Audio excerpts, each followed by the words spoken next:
that soulful sound. The best oldies can be found at Johnny G's Vinyl Treasure Show. Yeah! Come on down and feel that glow. All right. Johnny G's Vinyl Treasure Show. Come on, let the good times flow. Oh, Johnny G's Vinyl Treasure Show. Hey, y'all, give me some of that soul clapping right here. Come on, everybody, join in. Who?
Well, hello, everybody, and welcome to the Vinyl Treasure Show. I'm your host, Johnny G, John Galindo, coming to you live on this Wednesday evening, live on Oldies and More Radio.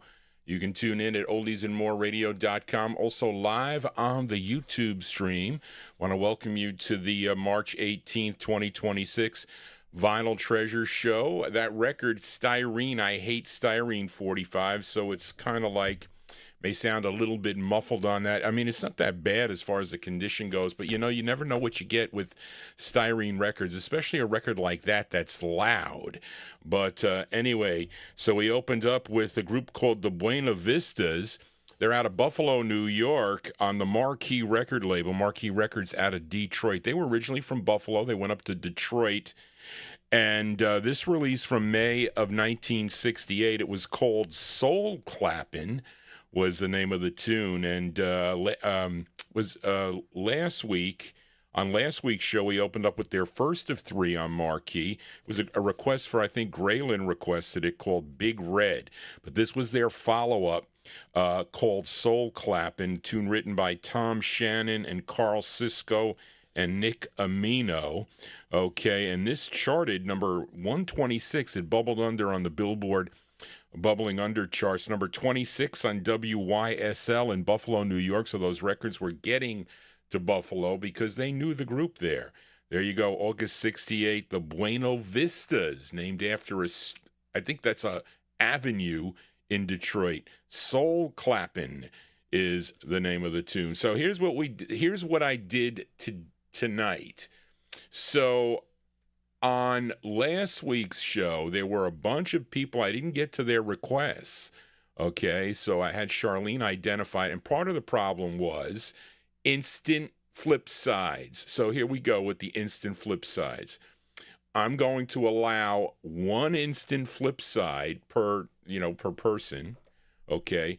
And then if you want to play the flip sides, it depends how much time I have at the end of the show, or toward the end of the show, possibly. That's how we're going to do it, because I have to fit other people's requests in, and it's really not fair to have like 4 or 5 flip side requests at one show.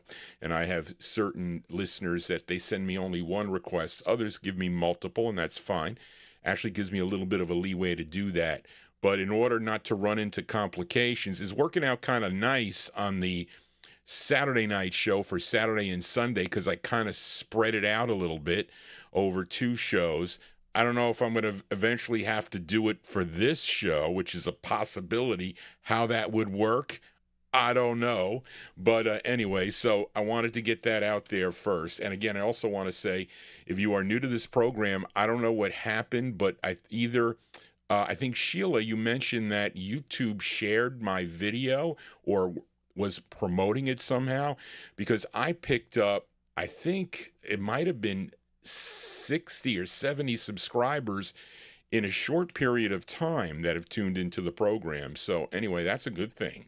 Okay, maybe it'll give me a little bit more time to play the stuff. And also, I got closed. The show got shut. Well, it didn't get shut down. It didn't post on the Sunday show. Did not post because I played a record for Timbo C by Screamin' Jay Hawkins.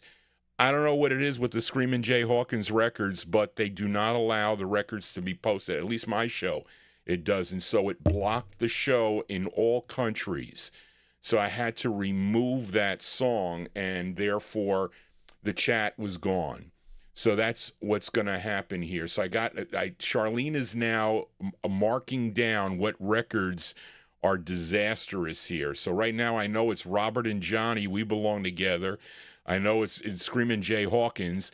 I mean, I could test them one night. I'll come on and just play the records and we'll see how it goes. That's how I can probably get around it. But anyway, too much talking. I picked these next 3, I think 3 or 4 records are my selections tonight.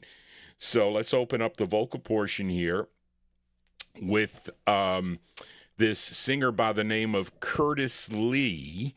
Okay, now this is not the Curtis Lee from Yuma, I think from Yuma, Arizona, that recorded for the Dunes label. Had a big hit in '61 with Pretty Little Angel Eyes, a cool doo-wop with the halos backing him up. Let me see. This is Curtis Lee and the KCPs. Okay, and the KCPs are the Kansas City Playboys. And I think the backing track on this record is the same backing track as Big May Bell. Big May Bell does a song called Quittin' Time. Okay, and anyway, and the International Kansas City Playboys also do Quittin' Time, that song. But I think this is the backing track. Okay, with Curtis doing the vocals on this, a tune written by Jack Taylor, who owned this label. This is the Rojack label. Lots of cool records on the Rojack label. This is from February '67. Here is Curtis Lee and the KCPs. Charted number 24 on KCOH. If you were listening in Houston, Texas, it's called Everybody's Going Wild. Here are our opener, Curtis Lee and the KCPs.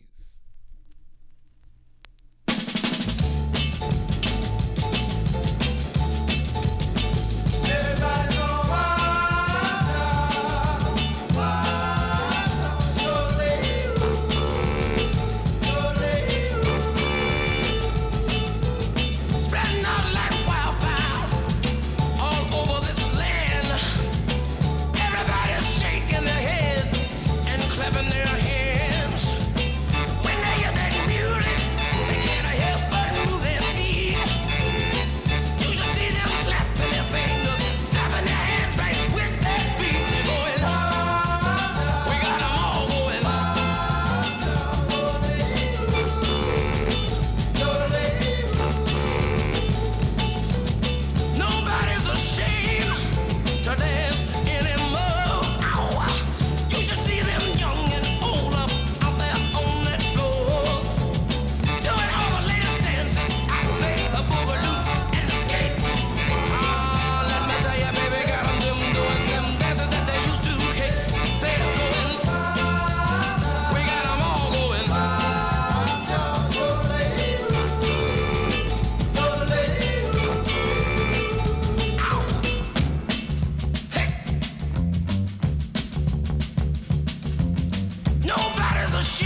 So there we kick it we kick it off with a cool dancing tune.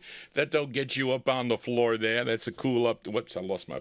I got a kind of like I planned a couple of the records here to play for people that have not. I have a lineup. Let's put it that way.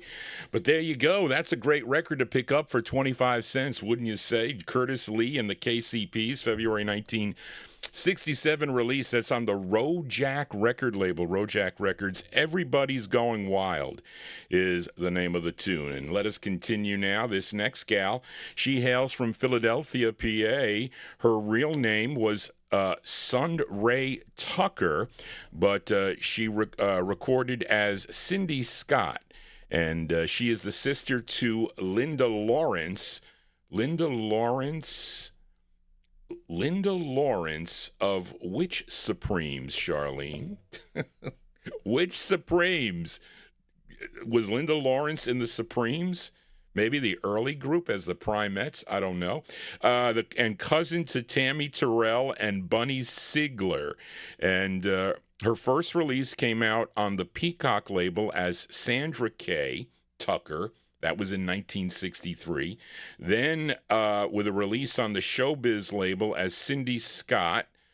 And, of course, she had other releases on Virgil. This was on Veep Records. This is the easier of the two that she has on the Veep label. The first one is, like, really hard to find, which I do not have.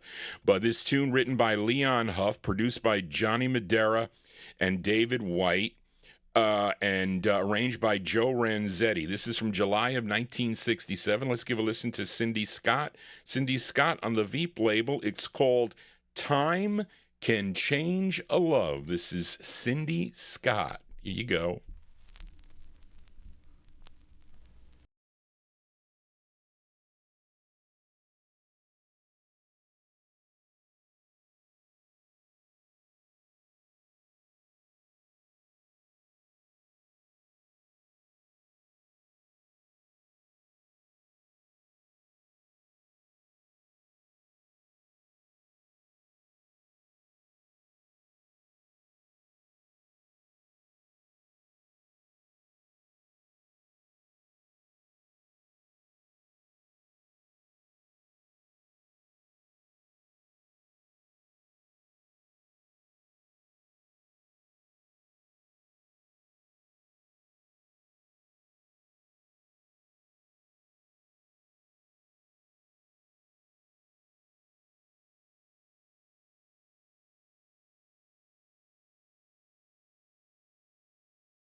Okay, there you go. July 1967 release there for Cindy Scott. Cindy Scott on the Veep record label. Time Can Change a Love is the name of the tune. That's the easier of the two she has on the Veep record label. To clarify, thank you, those of you in the chat room. She is the sister to Linda Lawrence of the post-Diana Ross Supremes. Charlene, you need to put that. That is important because I didn't know that name. Okay, I didn't know that. But she had, later she did 2 duets with her cousin, Bunny Siegler, on the Neptune record label. I think I have featured that record or one of those records here on the program. And under her real name as Sun Ray Tucker. And then also on the TK label. I don't know. Anyway, there you go, folks. Let's do one other one here. This is another 45 I found in a while, many, many years ago. They were much cheaper back then. But this singer from Goldsboro, North Carolina, okay, wherever that is, had his first solo release in 1960 on Sid Nathan's King Records. In 1961, he would replace one of the Hollywood Flames when they were recording for Chess Records, okay, and also the same group that recorded for Goldie and also the Coronet label. And he actually did lead on those releases. Okay, then he left to go start a solo career. He signed with High Weiss's Old Town record label. This was his second of 4 all good records on the Old Town record label. This is a song he co-wrote from June of 1964. His name is Donald Haidt. Donald Haidt on the Old Town record label. And I probably could have wrote this tune. I probably should have. The song is called You Can't Trust Your Best Friend. Let's give a listen to Donald Haidt.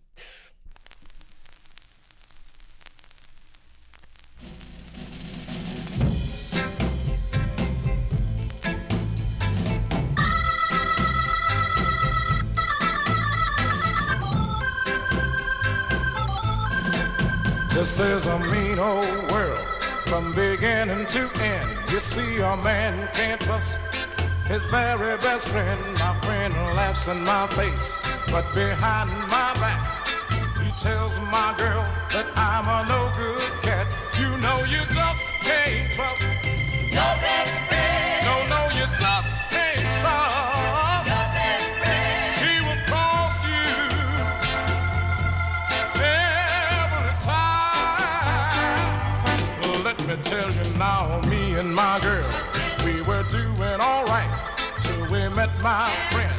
One Saturday night, he looked at her in a sly, sneaky way, and the girl ain't been right since that day. I said, you just can't trust your best friend. No, you just can't trust your best friend. He will cross you every time. Oh, he'll walk with you. He's gonna walk every day. He will work with you. He's gonna work. But just as soon as your back is turned, he's gonna lie on you. No. You just can't trust your best friend. I said you just can't trust your best friend. He's gonna lie. He's gonna lie on you. Oh, he'll walk with you. He's gonna walk every day. He'll work with you. He's gonna work. But just as soon as your back is turned, he's gonna lie on you. No, you just can't trust him. No matter what you do, you can't trust him. Oh, he's gonna talk about you. He's gonna say things untrue about you. Oh, well, I know he's gonna lie. Well, every day, don't you know he's gonna lie? Oh, don't you know you can't trust him? You can't trust him. Yeah, that's the sound. That's the sound of Donald Haidt here on the Vinyltreasure show. That what I say is second of 4 on High Weiss's Old Town record label, June 1964 release. A title of a song that I could so much relate to. It's called "You Can't Trust Your Best Friend." is the name of the tune. Johnny G here on a Wednesday. It's our first show of the week. I thought I would be able to do the show Thursday afternoon. That wasn't going to work because I had to take a course. I didn't need to take the course, but it was a course on caregivers. Of course, I know what to do, but it was the protocol that they had, or they weren't going to pay me, is what they said. So I had to get it done by the end of the month. And then I said, well, maybe I better download TurboTax and start doing my taxes. So I did start that. So I said, there's no way that I still had to pull records out for this show tonight. And I couldn't find my Argo box. I was upset. I found it this morning, though. It was in a place I never thought I would have put it, but I did find it. So anyway, so I will not be doing a show tomorrow afternoon. I will be back on Saturday night. Sunday show, looks like I had a bigger listenership on the Sunday show. Well, maybe they like those later 50s into the early 1960s. I think I closed with 1964 or 65. So that show is becoming kind of like the bigger show. And I didn't think it would be. I thought it would have been too much of Johnny G, but I guess it's not. But I got one more that I added to the mix for tonight. This gal, I played this gal's debut single as the closer to the Saturday night show. Okay, it was Miss Tony Banks and the Four Fellows. She would end up marrying the member of the Four Fellows, Larry Banks, okay, and she became Bessie Banks. Her real name was Bessie White, and then she became Bessie Banks. And I featured that song on the Glory label on Saturday night. Then her and her husband recorded together with others as the Companions, okay, in 1961, and then she would go solo with releases on Tiger and Spokane in 1964, Verve and this label, Verve, in 1967. And that's the side that I'm featuring from May 67, Miss Bessie Banks. This is written and produced by Tony May. It's arranged by Horace Ott. Horace Ott, if you see that name on the 45, you should probably buy it. Mark Speck was mentioning in the chat room what you should buy when you see certain names on these record labels. But let's give it a spin here. May 1967, Bessie Banks on the Verve label. It's called I Can't Make It, parentheses, Without You, Baby. Bessie Banks. Here you go.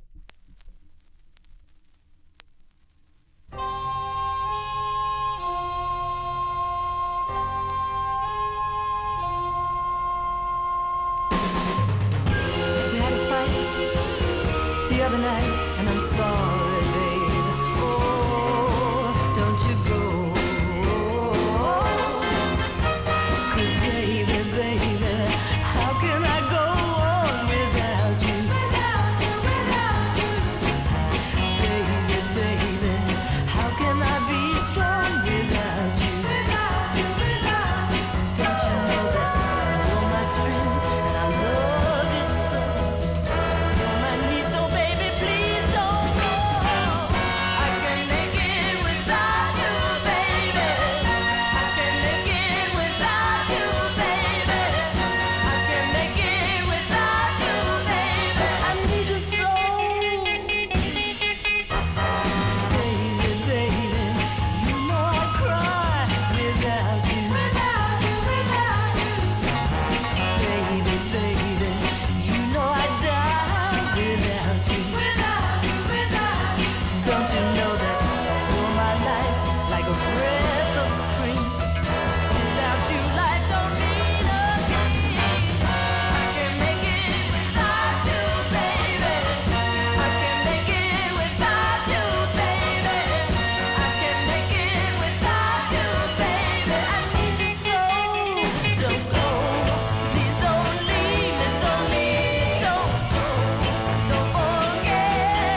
Okay, folks, that's the sound of Bessie Banks. Bessie Banks on the Verve record label from, lost my place here, from May of 1967. Song entitled, I Can't Make It, parentheses, Without You, Baby. She has some great records. I think Ron Harry mentioned it in the chat room. She did the original version of Go Now, of course, that the Moody Blues had a big hit with on the London label, but she did the original version of that. But anyway, there you go. Those are Johnny G's ads to the Soul Show tonight. I'm sure some of my UK listeners will be happy with that. And I got to thank the UK listeners emailing Johnny G this week. So many new listeners coming into the program. So thank you all. If you are new to this program, please consider subscribing to Johnny G's Vinyl Treasure Show. I'll be back on Saturday evening with the 1950s and early 60s edition. That'll go through 1957. Then we started off on Sunday with 1958. But let's get to some requests here that I haven't played one for Chris Reed in a couple weeks here, but he requested this great tune, okay, this great group out of Harlem, New York, and this is the group's debut single on Joe Evans' Carnival label. That's what I wanted to say. Their first of six, written by a group member of the Topics. Did I play the Topics? I don't know if I know I played a girl group for Ronnie Sherman. That also recorded for the Carnival record label. His name is Ronald McCoy. Now this record peaked on the Billboard R&B chart at number 41. It should have been bigger than that. This was a number 4 record on WJMO if you were listening in Cleveland, Ohio, from October 1966 by request. For Chris Reed, here is Lee Williams and the Cymbals on the Carnival label. It's called I Love You More. Here you go, Chris, for you. Great tune here.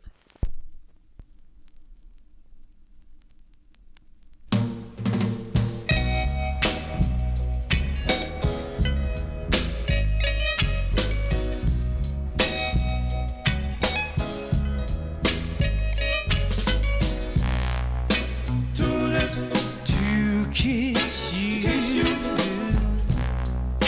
to want to hold you, one heart that needs you, one mind that believes in you, 'cause I love you more than anybody's ever loved anyone, baby.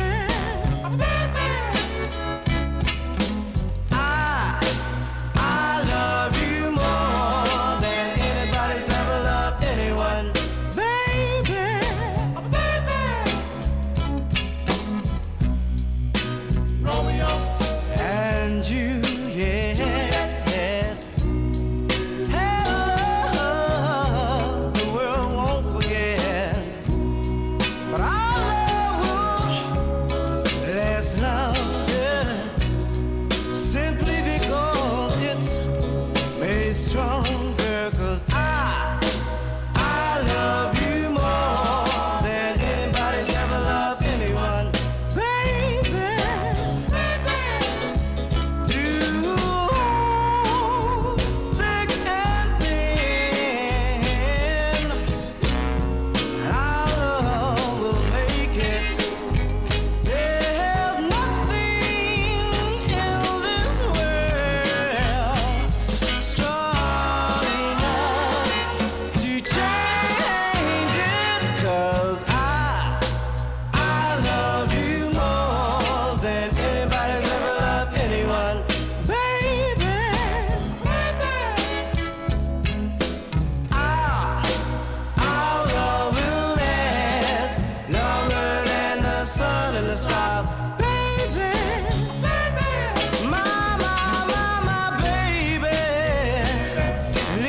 Well, they like that one there in the YouTube chat room. That's a great record. I like that song. I like it.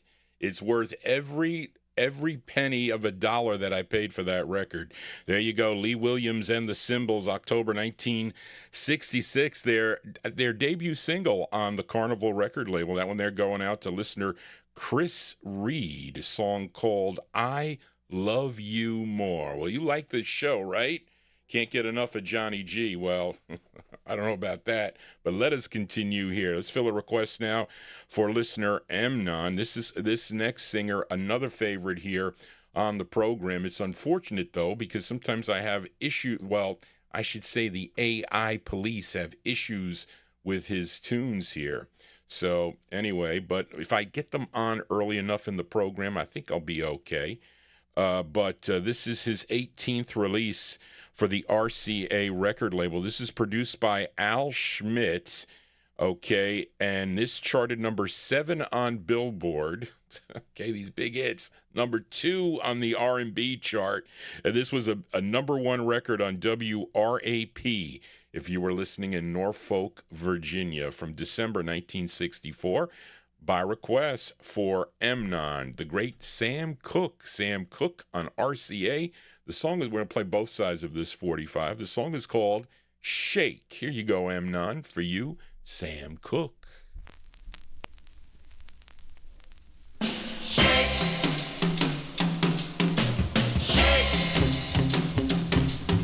shake,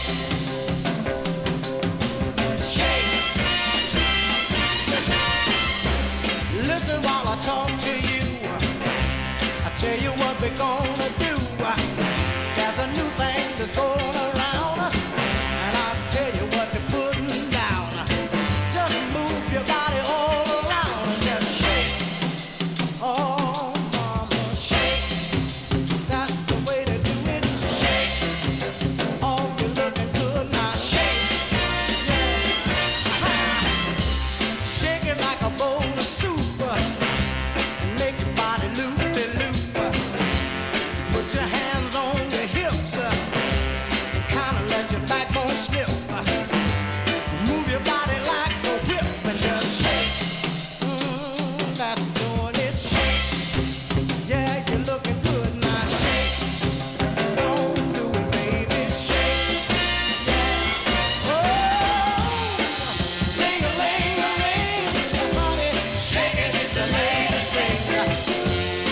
And if you want to swing, just loosen up them shoulders. If you want to really roll, you got to do the thing with soul. Shake the shake with all your might. Or if you do it right. Just make your body loose and light. You gotta shake. Oh, honey, shake. Shake. Oh, that's the way to do it. Shake. Yeah.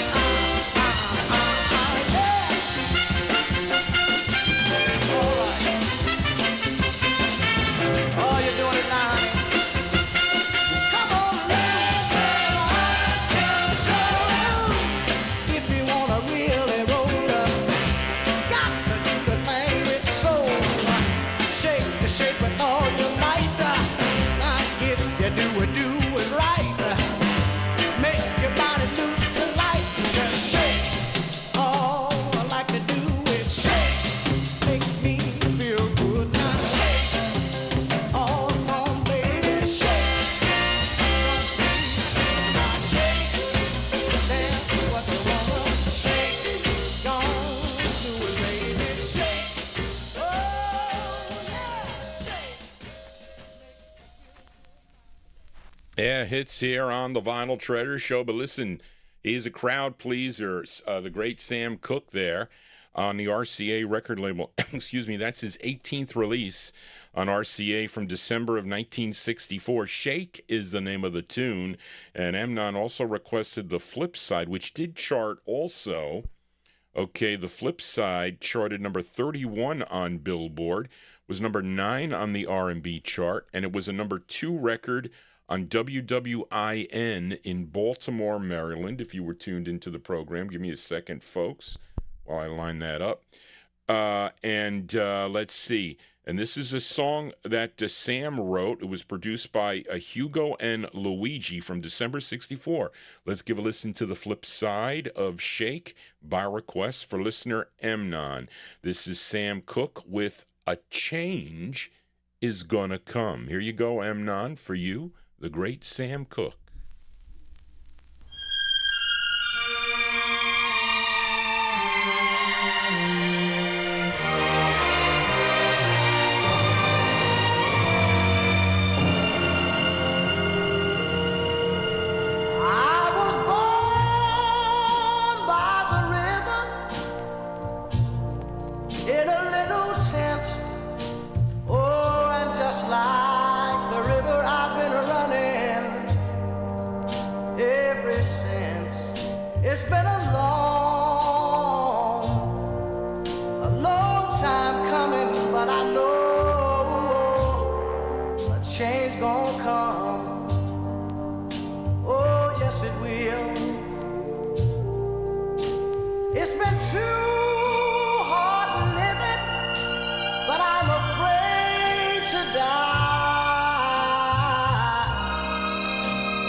Help me, please.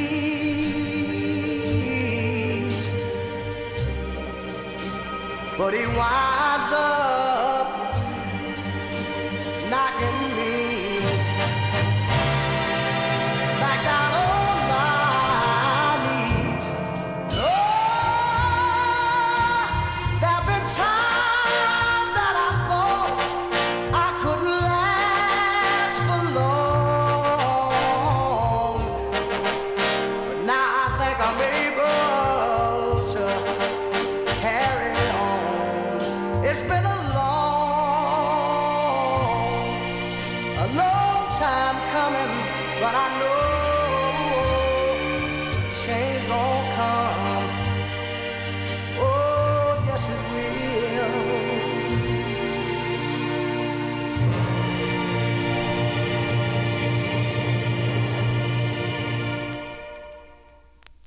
That's the great Sam Cooke here on the Vinyltreasure Show. That is the B-side to Shake, a song entitled A Change Is Gonna Come. That one there, December 1964, by request for listener Emnon on the RCA record label, the great Sam Cooke. Let us continue here for a Wednesday evening, and let's fill a request for Bob Cruz in Maryland as we head out to Cleveland, Ohio, where Mark Speck's neck of the woods, okay?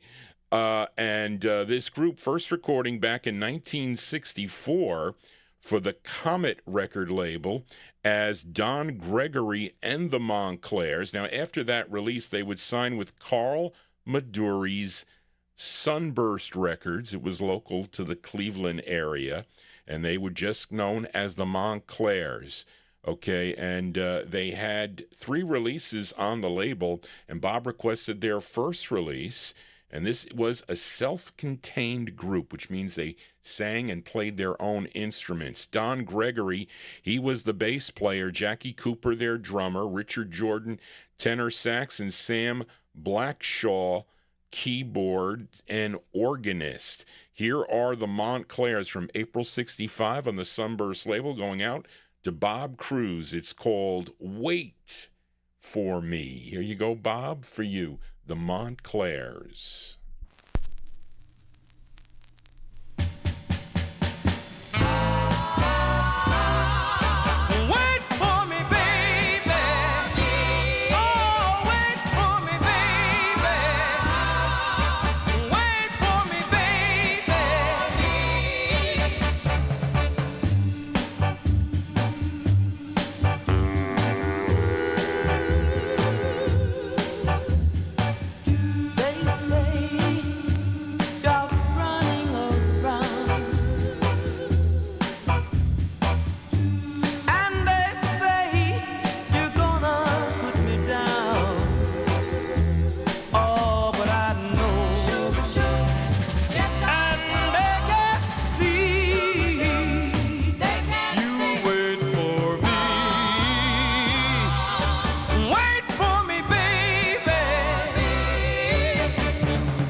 Well, if I said a T, I messed up. They're called the Monclairs, M-O-N. No T there. They dropped the T. Charlene actually has that on here.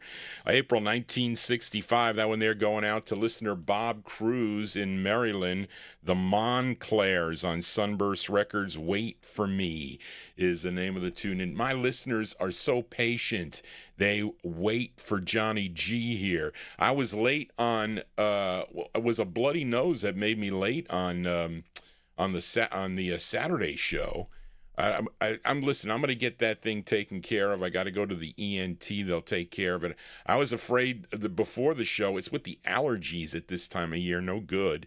And the changing in the temperatures. It's not good for Johnny G. It's not. But let us continue here. Let's fill a request now for listener Donnie Odom.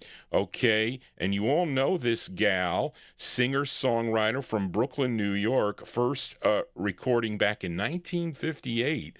For the ABC Paramount record label. She also had releases on Alpine and Dimension. And Donnie requested one she did on Jerry Goffin's Tomorrow Records, which is out of New York City. And she wrote this tune with Jerry Goffin. I think they were married, if I'm not mistaken, at one time, possibly, as they both wrote and produced this tune. And it was first done, though, by a group called the Honeybees in April of 1965 on the Fontana record label. I have featured that here on the Wednesday night show. But Dusty Springfield also does a nice version of this, too, but in September of 65 on the Phillips label. But this one released in March of 1966. By request for Donnie Odom, Carole King on the Tomorrow label, and her rendition of her tune called Some of Your Lovin'. Here you go, Donnie, for you.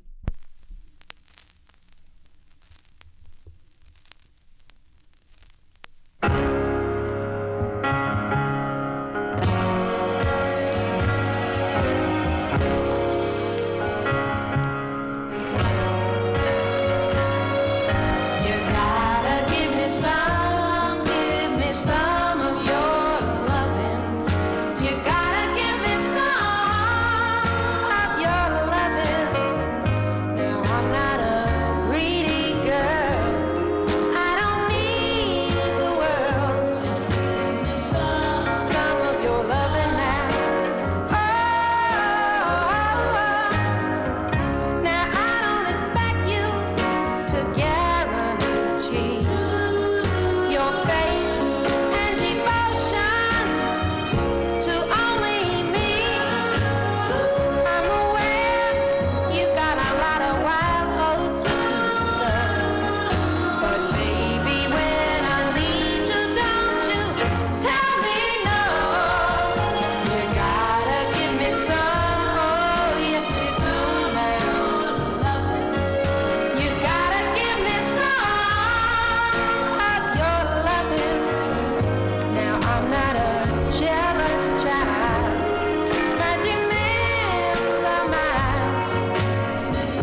wonder if those are the Cookies backing her up. Some girls, some chicks are backing her up on that one.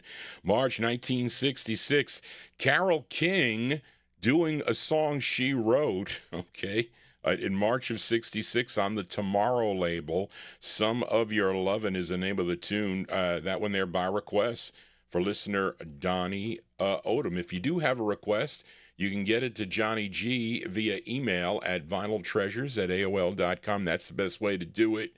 Been getting lots of instant messages and texts and Facebook issue things and whatnot. So there's lots of ways to get it to me, but the email is the best way because then I can mark it down and then I can file that email away. But let us continue here.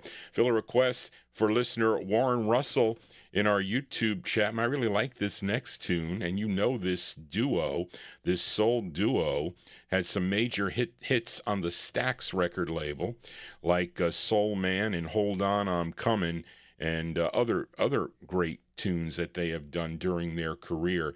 But prior to those Stax releases, they recorded for Roulette. Even prior to that, they recorded for a local Miami label. I forget the name of it, but I have played it here on the program.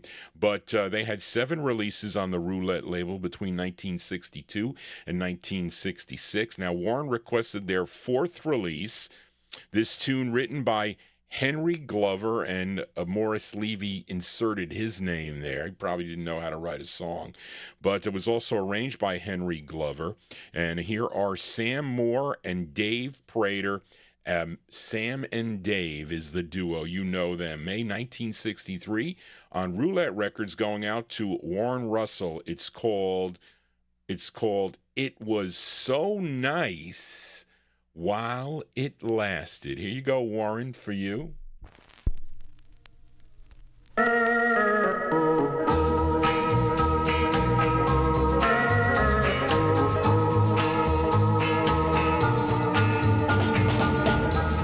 I met you a week ago today. I never thought it would end this way. I thought for sure this time it would last. I can't believe it's gone so fast, but it was so nice while it lasted. So very nice while it lasted. It was so nice, so nice while it lasted. 7 days I held you in my arms. 7 days with your unbelieving charms. Then came faith with the saddest rain and took my love from me again. But it was so nice while it lasted. So very nice while it lasted. It was so nice while it lasted. Why, oh why did it have to end? A love so strong could never die. I should have known right from the start that someday, girl, we'd have to part. Love just can't slip away like this. How will I forget your kiss? But if it has to be this way, there's nothing left for me to say. But it was so nice while it lasted. So very nice while it lasted. It was so nice while it lasted. Oh, so nice while it lasted. So very nice while it lasted. I wanna tell her. Yeah, that's early Sam and Dave here on the Vinyl Treasure Show, going out to Warren Russell in our YouTube chat. And they like that tune there. in our YouTube chat. May 1963 on Morris Levy's Roulette Records. It was so nice while it lasted.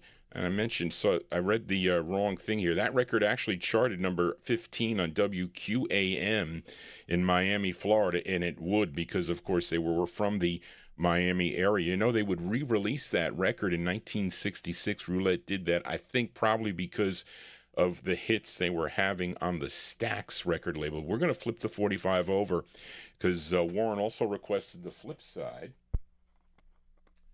So give me a second, folks, as I do that. It's so dry up here. My throat is like, it's like dry. I got some water here, but I'm drinking it like it's going out of style. But anyway, let's flip over here.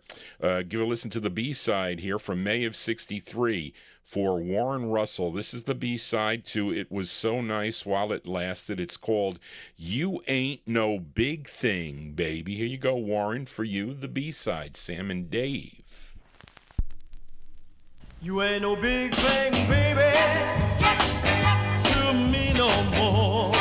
You ain't no big thing, baby, like you were before. I gave you all of my money, you know you took every dime.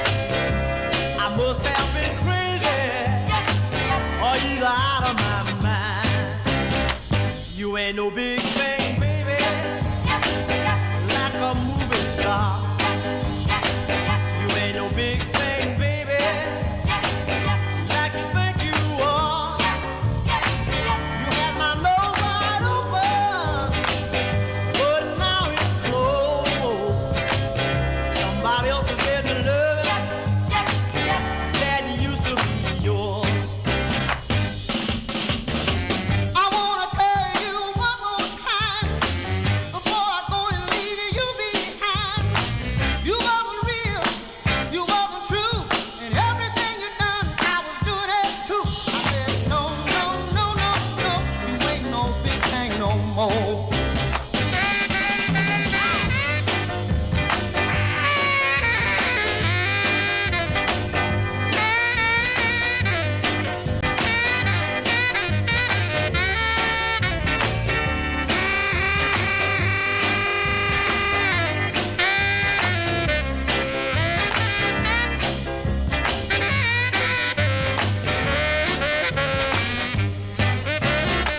You ain't no big thing, baby, to me no more. You ain't no big thing, baby, like I said before. You thought you were pretty, like most women do, but you let imagination make a fool out of you. Oh, no big thing, baby. No big thing, baby. No big thing, baby. You ain't no big thing, baby. No, no, no, no, no, no big thing, baby.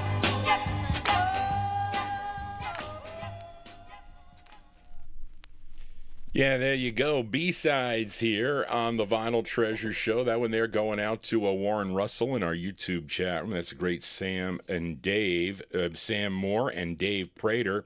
What did I say that was their, that was their, what, fourth release? Did I say that right, Johnny? I'm looking here. Yeah, their fourth release on the Roulette record label. Song entitled You Ain't No Big Thing, Baby is the name of the tune. It Was So Nice While It Lasted was the first side we played here. So here are the rules, Busta, on the show. Now, when I get requests from the listeners, okay, they ask me ahead of time for the A and B side. That's probably the time I will grant that. That's the rule. The question is here, if you did not, well, let's say this. If you did not send me officially a request and you want to hear a B-side of the record, we'll do it. I mean, it's my discretion, though, to do that, and I will flip it over. But I can't do multiple flips for just one person because then it's going to cut out. I got to get requests in for a lot of people here. And because if I don't, then it's going to prompt Johnny G to do two 60s shows, Well, like I'll stop at 3, but usually they shut me down. I can go a little longer here on this program if the AI doesn't shut me down.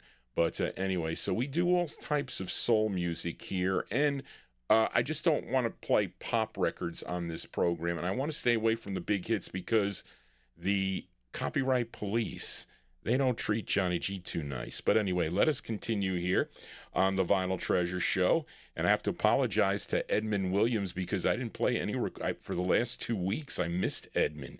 So he really should get 2. Well, he always gives me a flip side. So we're going to flip over this record. And you all know this group here as we fill a request for listener Edmund Williams. And I lost my place here. Here we go. As this group began recording back in 1953 for Atlantic Records, and they had they were blessed, I should say, really, to have a number of lead singers, okay, like Clyde McPhatter, Benny King, Charlie Thomas, Rudy Lewis, Bobby Hendricks, Johnny Lee Williams, and the lead singer on this song is Johnny Moore. Believe it or not, this is the group's 40th release on the Atlantic record label, a tune written by Jeff Barry and Ellie Greenwich. It was produced by Bert Burns and arranged by Gene Page. And this did chart nationally. This was number 51 on Billboard, a number 8 record if you were listening to WPGC in Washington, D.C. from July 1965. This is by request for Edmund Williams, the Great Drifters on Atlantic. It's called I'll Take You Where the Music's... Is that the whole thing? Yeah. I'll take you where the music's playing, and that's right here. Here you go, Edmund, for you, the Drifters.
Take you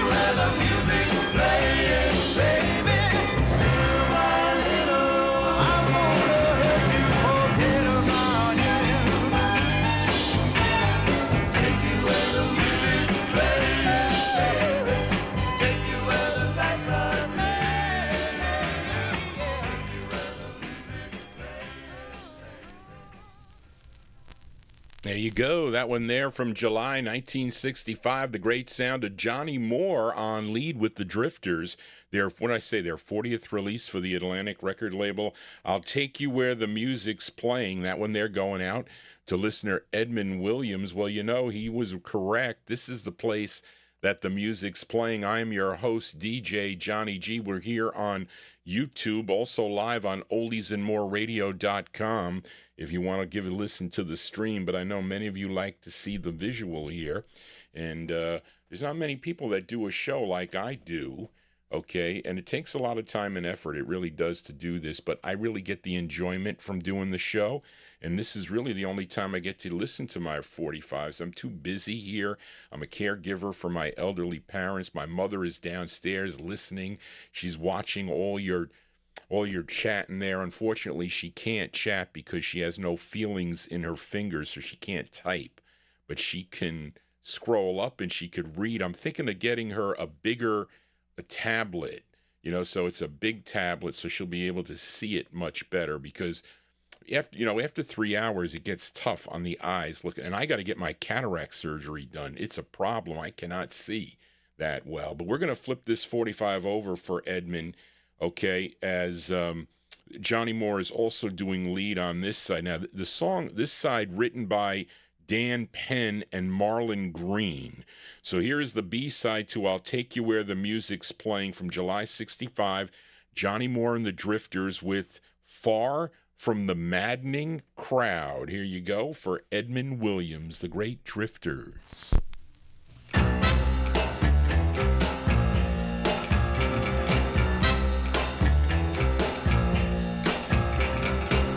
The party's going strong, but we've been here too long. People everywhere getting in my hair, and the crowd is too loud to bear. I guess the music is fine. It's not on my mind. I wanna hold you near. Girl, let's get out of here. Yeah, come on, let's keep going just as we far from the maddening crowd. Far from the maddening crowd, where we can hide away. And if we want to stay until the break of day, we'll be all alone. We'll be on our own.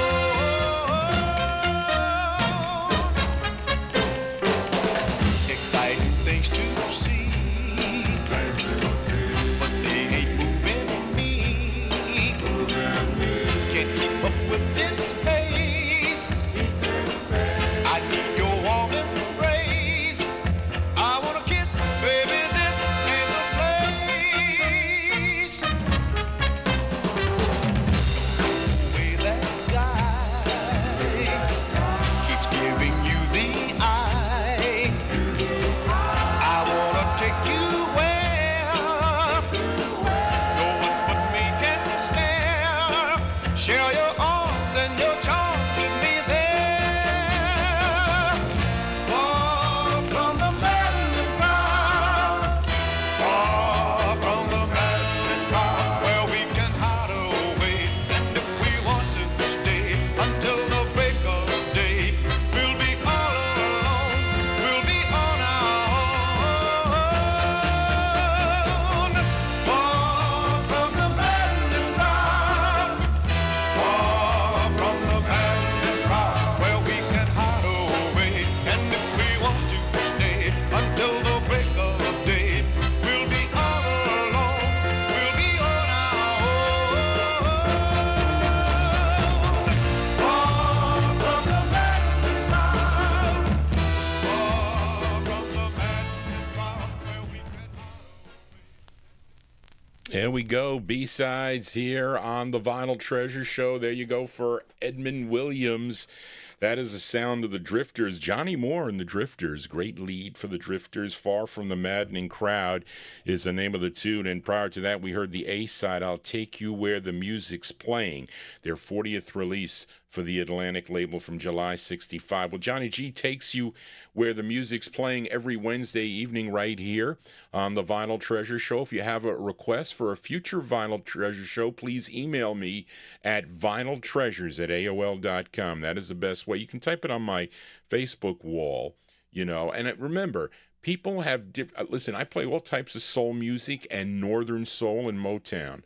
So somebody was not that I wanted to get into a debate, but they were saying to me, well, you know, I like, you know, stuff from the later 70s or whatever. And I don't have a problem playing stuff from the 70s. I don't know about the later 70s because, you know, it's close. 69, 70, 71, 72. A lot of those records were recorded in the late 60s as it was anyway. Probably from the time, let's put it this way. If it was released in the time period or prior to the time period from my high school days, okay, which I graduated in 1976 from high school.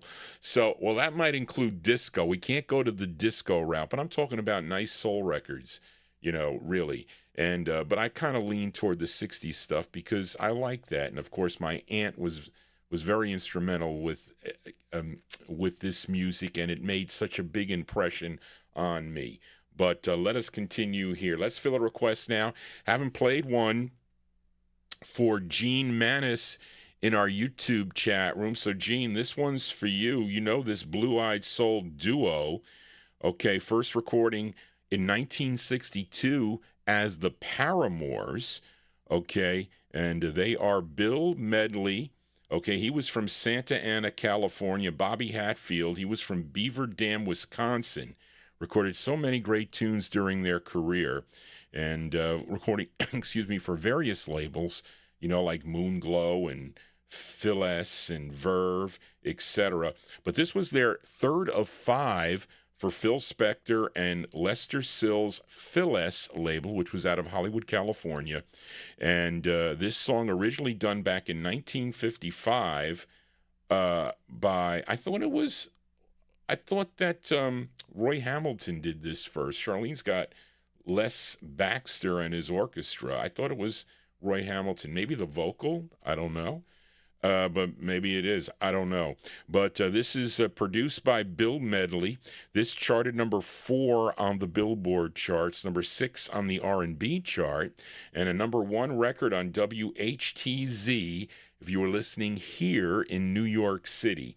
And this is by request for Jean Manis. She wants to dedicate this tune to her soulmate from June 65, the sound of the Righteous Brothers and their rendition of the tune, Unchained Melody. Here you go, Jean, for you. Oh, my love, my darling, I've hungered for your touch a long, lonely time.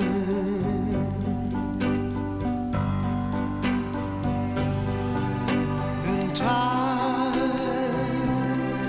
goes by so slowly, and time can do so much for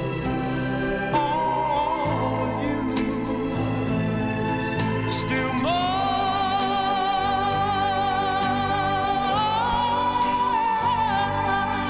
I need your love. I need your love. God, speed your love to me.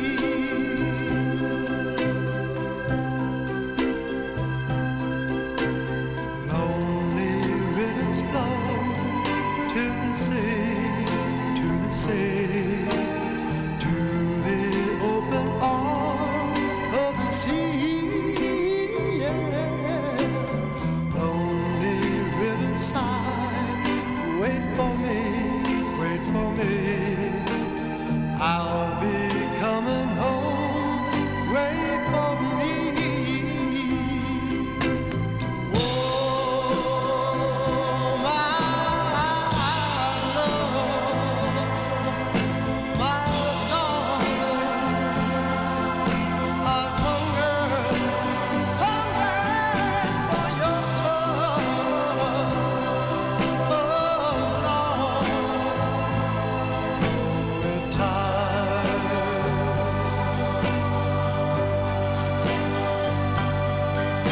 And time goes by so slowly, and time can do so much. Are you still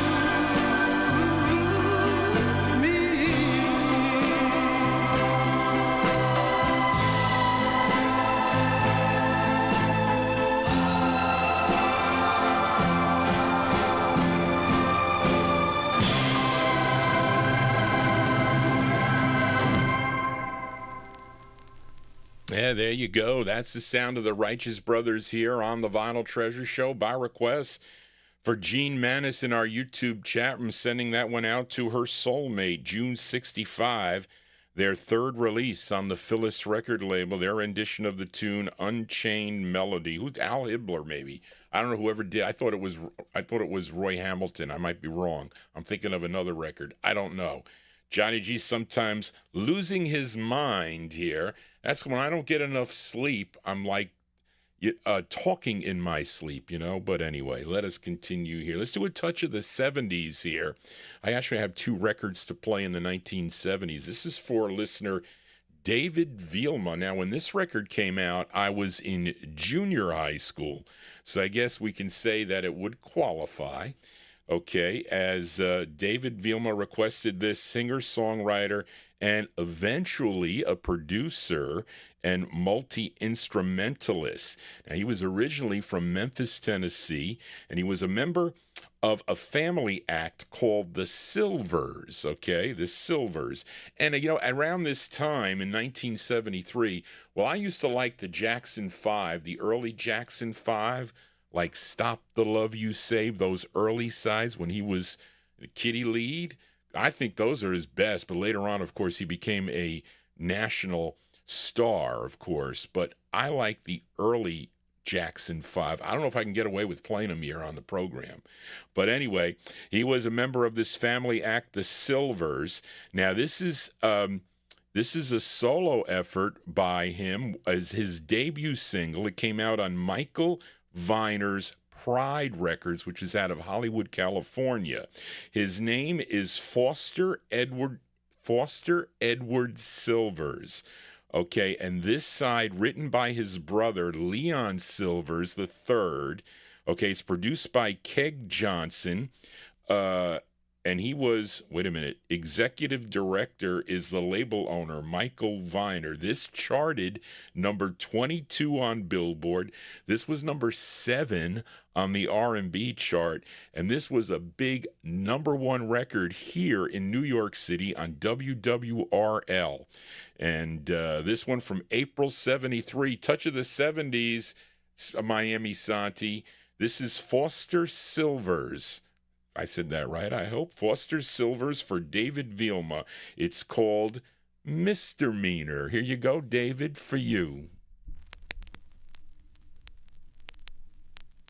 Love traps, setbacks, all can come pick up on the bag and stride. Love and devotion, don't confide. If the tracks have lost emotion, let it ride. It's gonna subside. She stole my heart, but it's just a misdemeanor. You got to get over it. Loved her from the start. What you gonna do with it?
Touch of the 70s here on the All 60s edition of the Vinyl Treasure Show. That one there going out to listener David Vielma in our chat room. April 1973, Foster Silvers on the Pride record label. Misdemeanor is the name of the tune. Did you ever get a misdemeanor to drive? I've gotten driving misdemeanors, I can tell you that much, but not much. But anyway, there you go, from Johnny G's junior high school days, that 45. Let us continue here on the Vinyl Treasure Show. Well, let's go to my, this would be my senior year in high school. We're going to do two from the 1970s, I think. Actually, I do have another one here. I have a Wilson Pickett record later on. But I didn't get a chance to play this for listener Elliot Weiss, this singer born in Yazoo, Mississippi. He would relocate to Los Angeles, California. His name, Michael James Kirkland. Now, he was in a group called Mike and the Sensations. Actually, I have another request for Warren Russell by Mike and the Sensations, but he was a member of that group. And this tune a song that he wrote this tune along with his brother Bob Kirkland and Frank Slay. This is produced by Bob Kirkland, arranged by Hence Powell. Okay, and this is on the Claridge label, Claridge Records, which was owned by Frank Slay and Dennis Ganem. And this is out of New York City. This charted number 80 on the R&B chart and number 14 on WABQ out of Cleveland, Ohio, if you were tuned in, from September of 1975. Well, listen, that's my birthday month, folks. September 75, going out to Elliot Weiss. Bo Kirkland on Claridge Records. It's called Grandfather Clock. Here you go, Elliot, for you.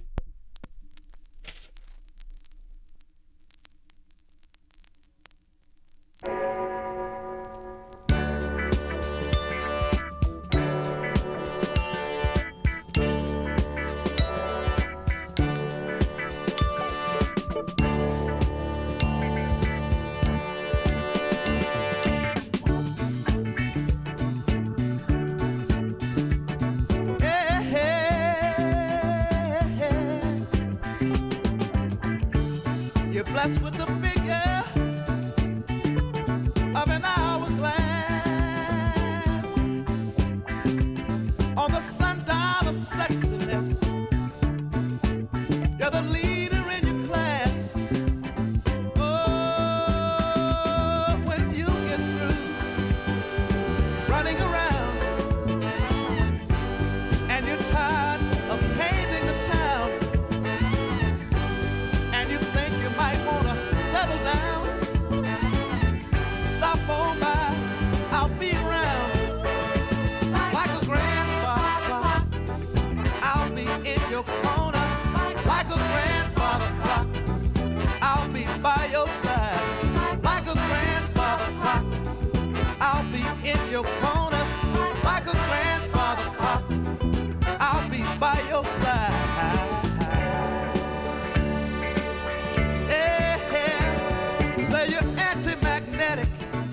Shock resistant, shatterproof,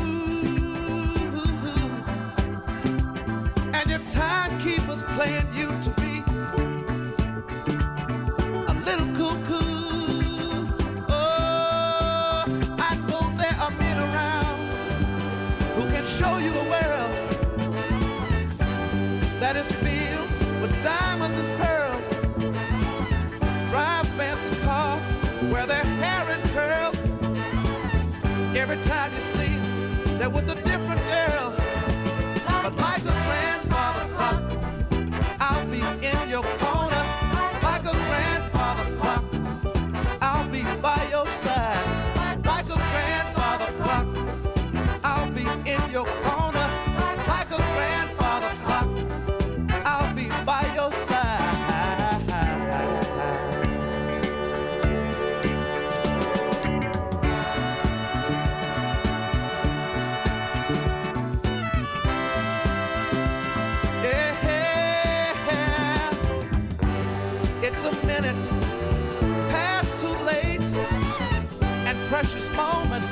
are slipping away.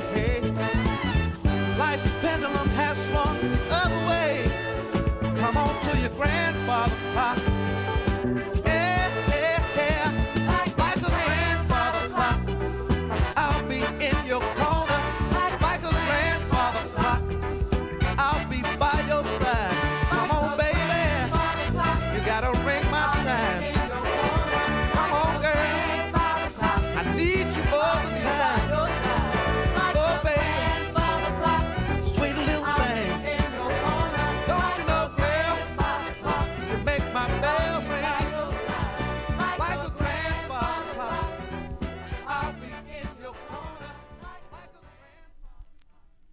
a Okay, there you go. That's that touch of the 70s here on the All 60s edition. His name is Bo Kirkland. Bo Kirkland on the Claridge label. That one there going out to listener Elliot Weiss, September 1975. Song entitled Grandfather Clock. You got a grandfather clock in your home? I think they're pretty cool. I always used to like the grandfather clock in, you know, that the Dark Shadows. That I used to watch that as a kid. Used to watch Dark Shadows, used to come home and watch. It was on every day. But, of course, he would later do, well, actually in the 70s, also did some duets with Ruth Davis on this Claridge label. Johnny G here on a Wednesday. I am your Wednesday night disc jockey. If you are new to this program, please consider subscribing to my YouTube channel. Click that bell to get all notifications. And if you dig what you're hearing here, give Johnny G a thumbs up as we continue now. Let's fill a request for listener Gary McClendon in our YouTube chat. Another listener that I've neglected. Oh, I just never get to some of these records. I'm mixing and matching here, but I made it a point to play records for those that I have missed, and Gary is one of them. And this next singer, he's from Orangeburg, South Carolina, started singing back in 1955 as a member of the Rainbows, recorded for the Red Robin and Pilgrim labels. As well, he also put together his own group, and they had some pretty cool soul sides. And this is their first of two on the Rosemart label. And it's a song he wrote with Horace Ott. This charted number 35 on Billboard, and this was a big #1 R&B hit for him from July of 1964. Let's give a listen to Don Covay and the Good Timers on Rosemart Records for Gary McClendon in our YouTube chat room. The song is called Mercy, Mercy. Here you go, Gary, for you. Wait. Johnny G hitting this one.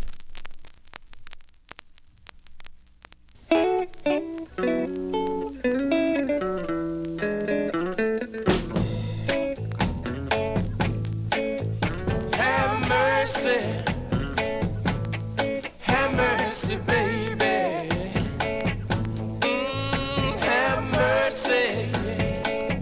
Have mercy on me. Well, I went to see a gypsy and had my fortune read. She said, "Dawn, your baby's gonna leave you. The bag is packed up under the bed." I cried, have mercy, baby. Yeah, have mercy on me. I said, if you leave me, baby, girl, if you're putting me down, well, I'm a going to the nearest river, child.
There you go. That one there going out to Gary McClendon in our YouTube chat room. That's the sound of Don Covay and the Good Timers, first of two on the Rosemart record label from July of 1964.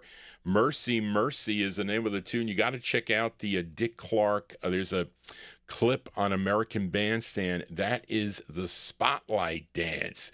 You got to see them dancing to that record on American Bandstand. Johnny G spinning my 1960s 45s. Let's fill a request now for listener Bill Olben, New Jersey. Bill, send me some soul requests, please. I got some nice. Bill sent me some nice 50s records that many. He tries to pick songs that a lot of people don't know, okay, or haven't heard in a long time. So he sent me one for the 50s. I need it for the 60s, Bill. Okay, we go to Jerry Blaine's Jubilee Records, and I know many of you know this next group, which included a husband and wife team who wrote all their tunes, okay, and plus some other great songs during their career for many, many artists, okay, during their career. They would divorce in 1965, but still work together, and they recorded as the Raindrops, and their signature song was from 1963, a song called "The Kind of Boy You Can't Forget." But they had eight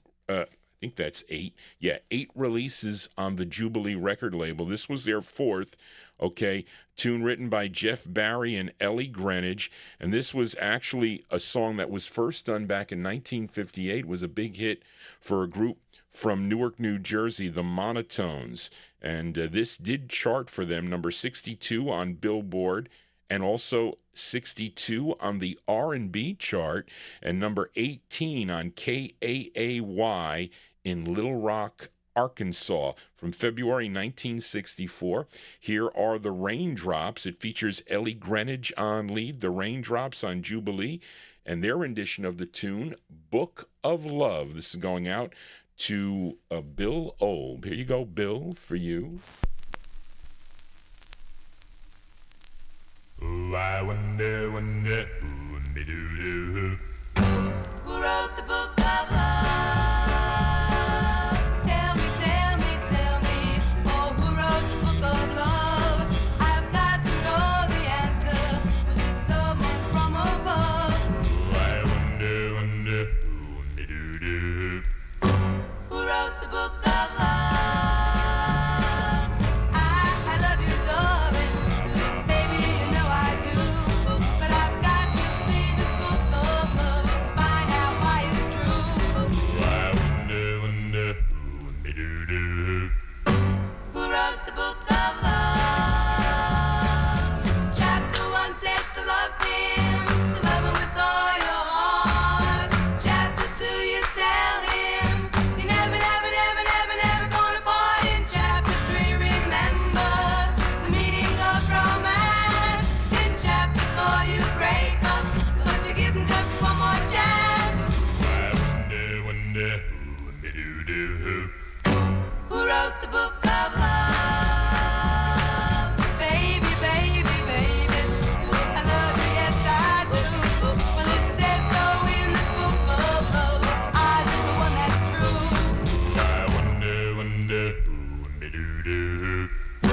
Who wrote the book of love?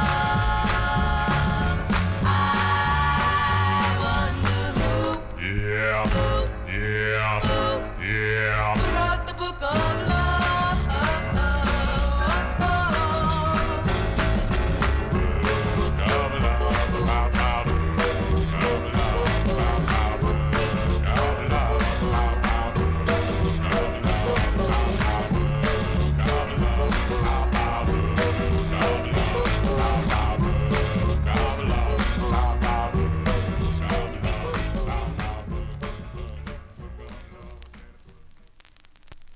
I think I said this was produced. I don't think I said they wrote this tune. Okay, shouldn't be, because they didn't write this tune, Malcolm. I know that they did not. It was Patrick on the Monotones that wrote the tune. February 1964, those are the Raindrops. That's Ellie Greenwich on lead, her husband, At the time, Jeff Barry was the bass on there. They're doing the MOTOWN's tune, The Book of Love, that one there on the Jubilee label that's going out. That's their fourth release, going out to listener Bill Olb in New Jersey. No, I didn't mean that they wrote the tune. I think they produced it. They didn't write it. The MOTOWN's did all that. Anyway, let us continue here on the Vinyl Treasure Show. Fill a request now for Jim Lampley in Texas, as he requested Little Anthony and the Imperials. Now, this is another hit. This was another big hit. Okay, I'm not featuring it on the DCP label. Originally, this came out on Don Costa Productions, okay? And you saw my copy. I thought I had a nice copy of this. It was their other one. On the outside looking in and going out of my head. I have nice copies of that, but not so on this one. So I collect the Veep label, and I said, did they reissue this in Veep? And they did. Okay, so this one plays better. So that's why you see the Veep release here. Okay, and this, let me see. Let's see here. I have the re-release on Veep. This, when this record originally came out, this was a big number 10 record on Billboard, number 3 on the R&B chart, and this was a number 1 record on WKFR. If you were listening in Battle Creek, Michigan, a tune written by Teddy Randazzo and Bobby Weinstein and Robert Harshman. It's, of course, Little Anthony and the Imperials. Anthony Guardine is the lead singer. I think he's still performing today, folks. And this is going out to Jim Lampley in Texas, December 1964, originally on DCP. The Imperials with Hurt So Bad. Here you go, Jim, for you.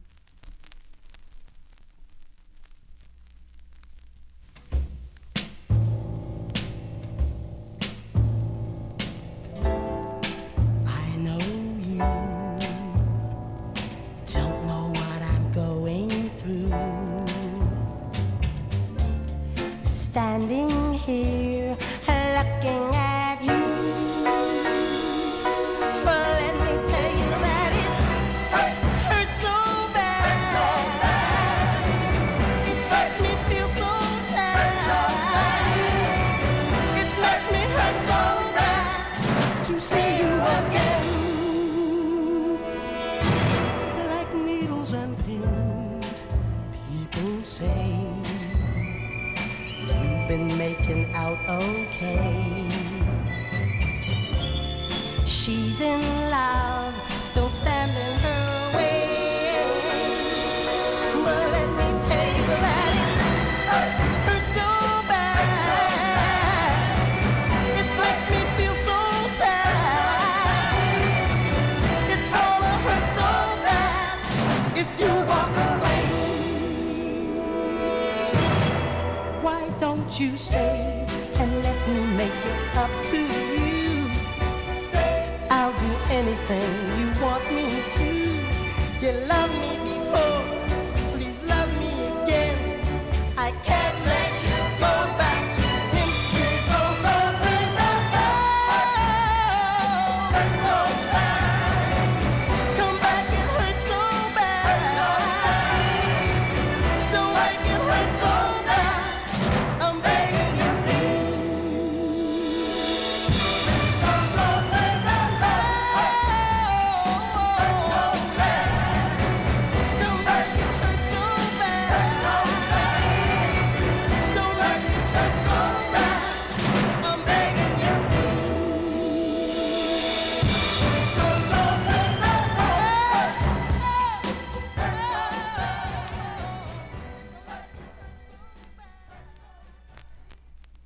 go. That one there going out to Jim Lampley in Texas, the great sound of Little Anthony and the Imperials, December 1964 release, originally on the DCP International label. I played it on the Veep label, and this one plays nice.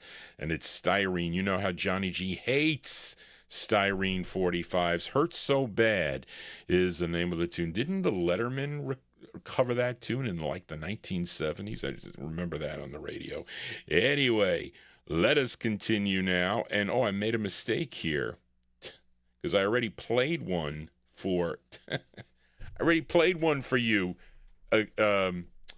See that now, Gary? You get You get an extra record here. Gary McClendon gets an extra. Well, listen, I missed you for the last 2 weeks. I replaced your request with that Mercy Mercy, but I already teased the audience with this. So anyway, so Gary McClendon gets a bonus record here. Okay, it's a request for Gary. This gal from St. Paul's, North Carolina. Okay, it was unfortunate that her life was cut short by a car accident on July 19th, 2001. Okay, and I remember because I was working for Sony Music at the time. It was a joint venture between Sony and BMG. It was like Sony BMG. So they announced this joint venture, and they gave these packages to all the people. So the people in Sony took this package, and they either retired or whatever they did. So they were really short-handed.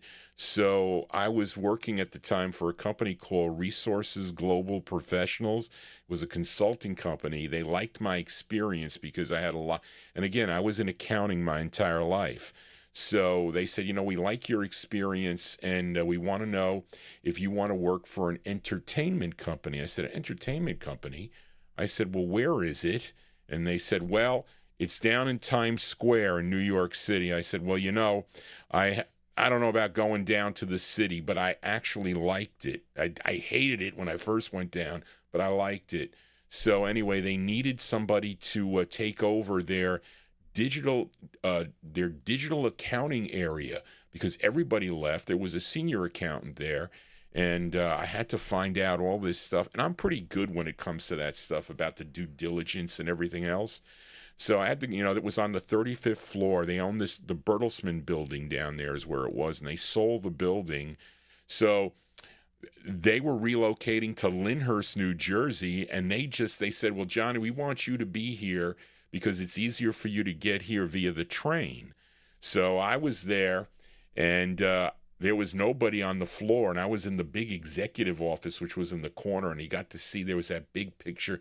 I think at the time the Lion King was the big thing down there on Broadway, and I saw the hustle and bustle down in Times Square.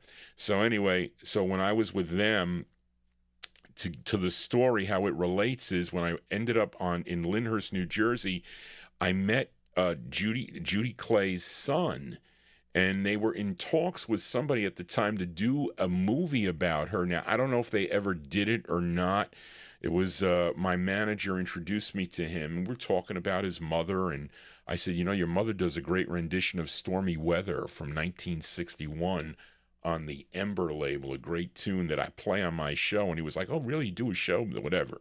But I was, but anyway, okay. So Gary McClendon, you get a bonus track. Okay. This is, let me see. She had 5 releases on the Scepter label. This was her 4th. Okay, this charted number 4 on WAME in Miami, Florida. And, of course, she had her big hit was with Billy Vera. Storybook Children was a big, big hit for her. But she really was an excellent singer, and it was unfortunate her life was cut short. But let's go to August 1966. A bonus for Gary McClendon, Judy Clay on Scepter. It's called You Busted My Mind. Here you go, Gary, for you.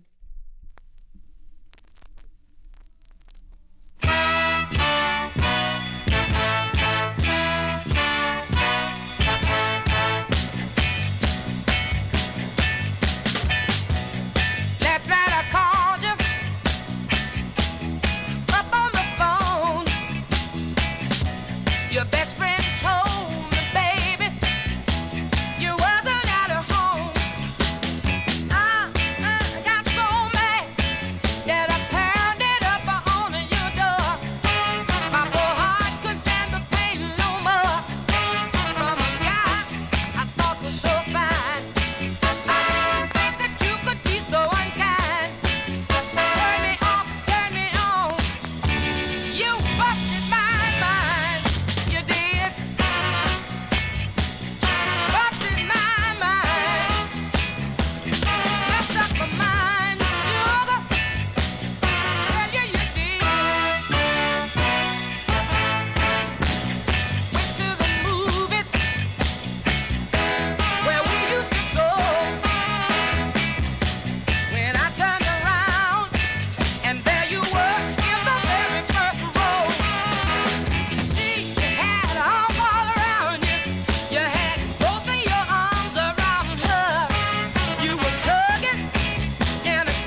Yeah, cool tunes here for a Wednesday evening. There you go for Gary McClendon in our YouTube chat room. That is the sound of Judy Clay. Judy Clay from August 1966 on the Florence Greenberg Scepter record label.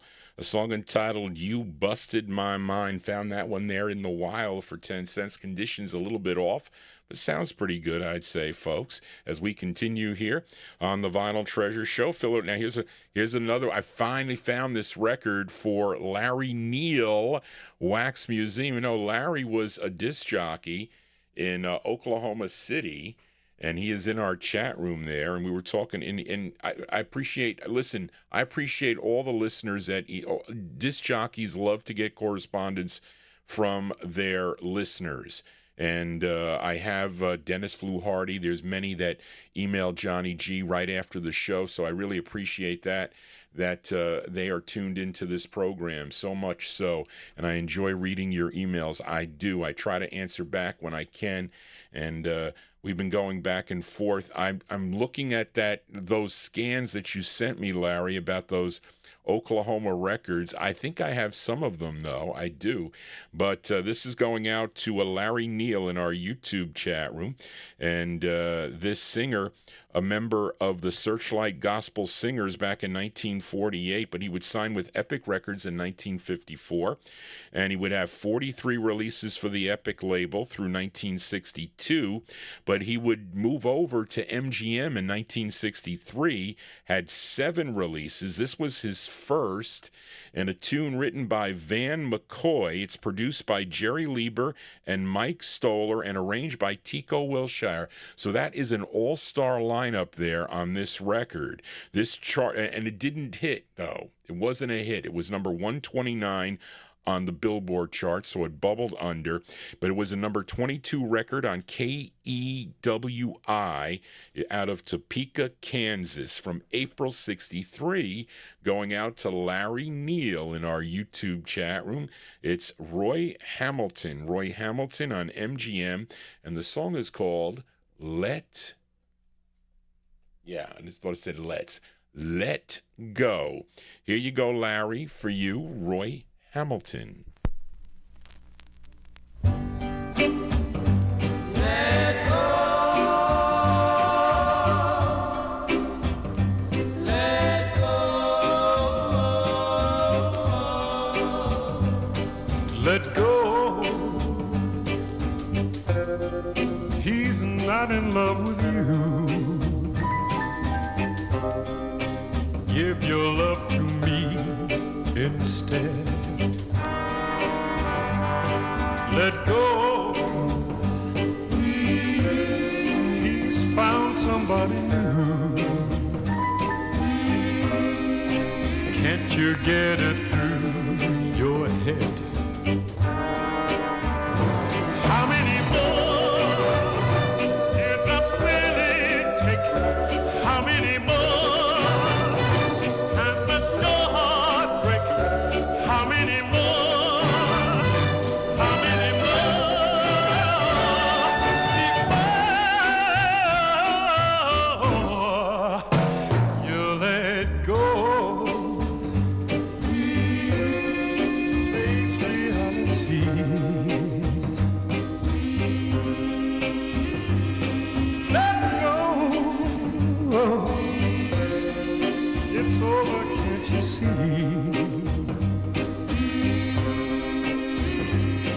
Let go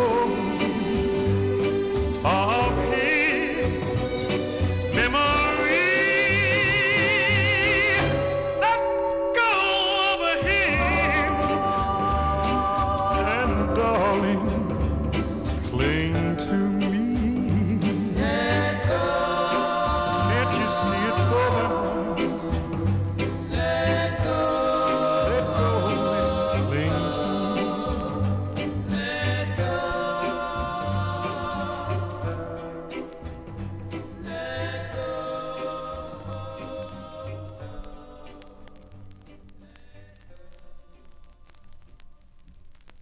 Okay, there you go. That one there going out to a listener, Larry Neal, in our YouTube chat. I lost my place here. I'm telling you. I was trying to change up a couple things here. Charlene's probably going out of her mind, but hold on a second. What did I do with that? Here we go. That one there, that's a cool tune. I like that record there. April 1963, the great Roy Hamilton on the MGM record label. That is his first release for the MGM record label. Let Go is the name of the tune. That one there going out to Larry Neal. Of course, in 1965, he would sign with RCA. Lots of great tunes on the RCA label also. Then he would sign with AGP in 1969. So a really great career for the great Roy Hamilton. John G. losing his mind here. As I was trying to find the write-up for this, I'll look for it. So we're gonna continue here. Let's fill a request for Kid Kilowatt. Okay, and this singer and actor from Puerto Rico, okay, but he would grow up in East Harlem, New York, okay, first recording in 1962 for the Diamond label, okay, and in 1963 had a release on Double L, but in 64 he would sign with Morris Levy's Roulette record label for 6 releases. This was his first, okay, and this one arranged by Sammy Lowe. I can't pronounce those names, I'm not going to do it, but this is an interesting record, okay, from October 64. His name is Sean Elliot, okay, Sean Elliot. It's on Morris Levy's Roulette record label. It's called, I think I got the right side. Hold on, folks. I want to make sure I have it. Yes.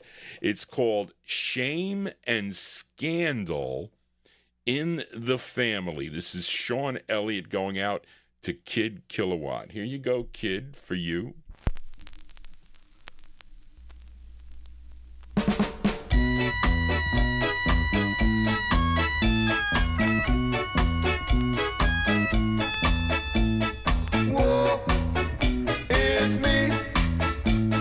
Shame and scandal in the family.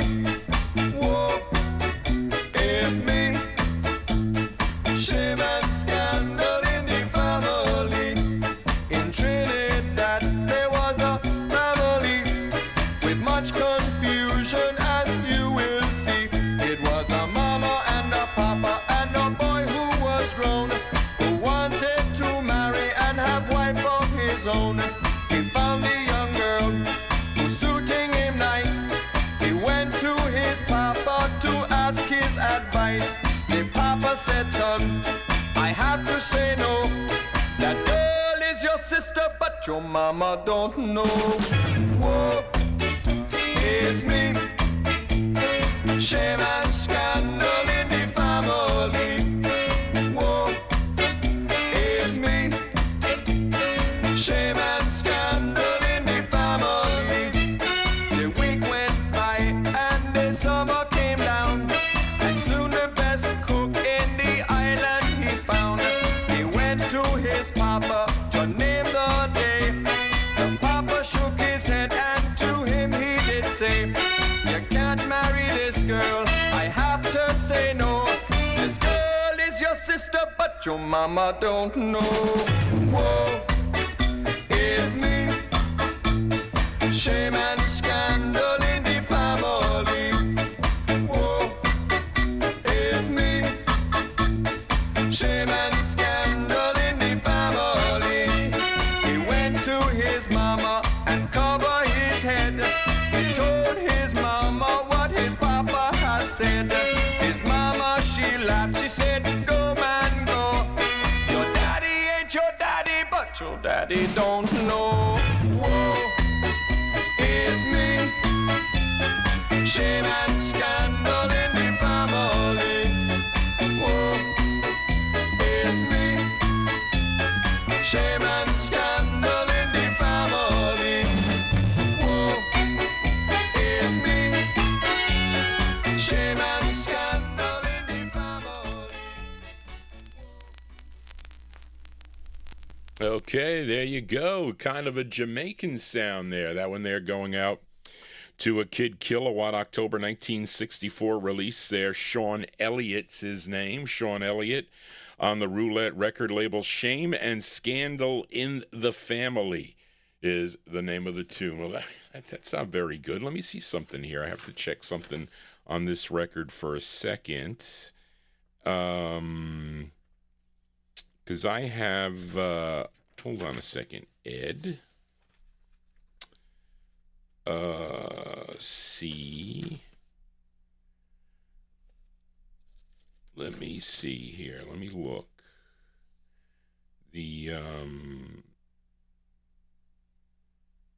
Okay, I didn't know you requested this tune also, Ed, so we're going to send it out to you anyway. This is a request for listeners. Well, I bought this 45. It was in Master's Department Store. So I was looking at the oldies section, and there was a gal that was at the counter.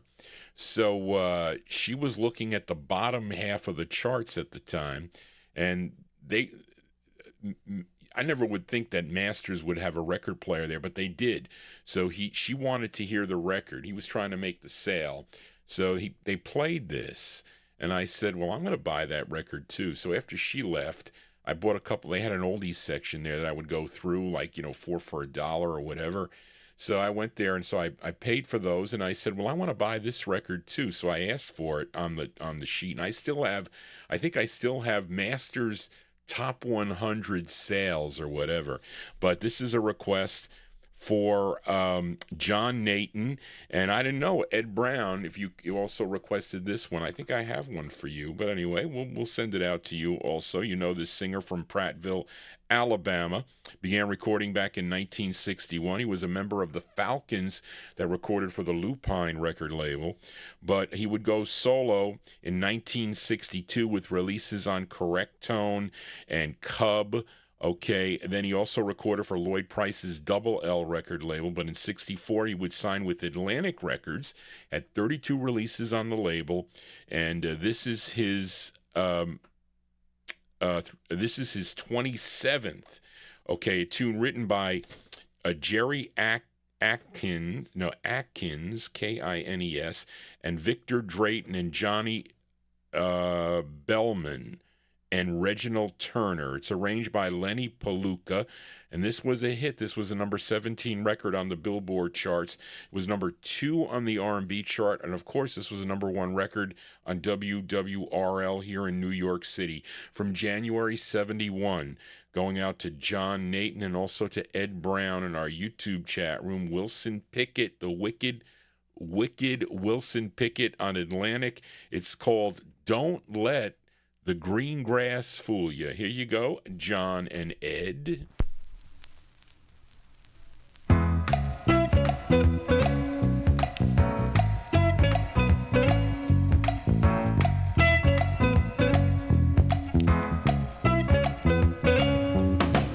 Girl, try to remember when we didn't have no shoes.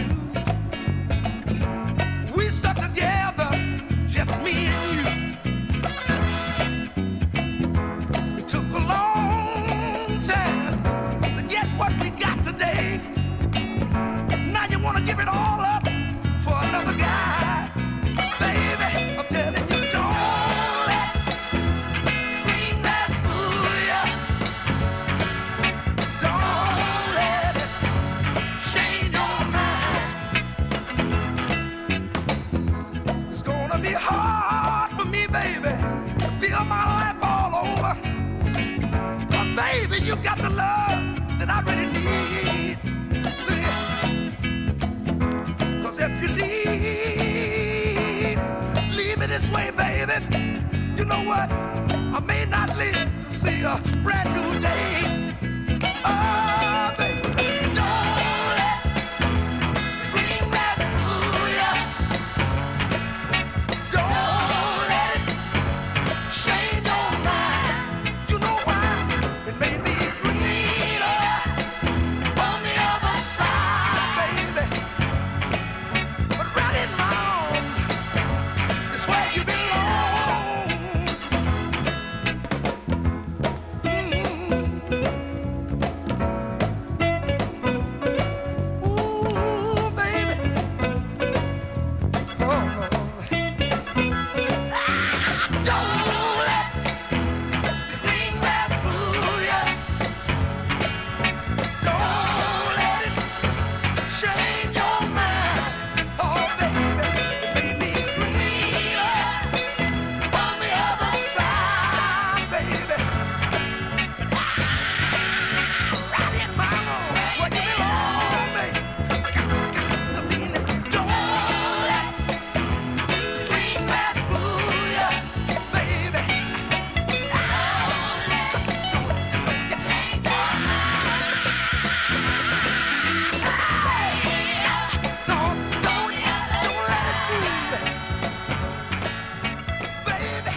Yeah, hits here on the Vinyl Treasure Show. Listen, folks, I got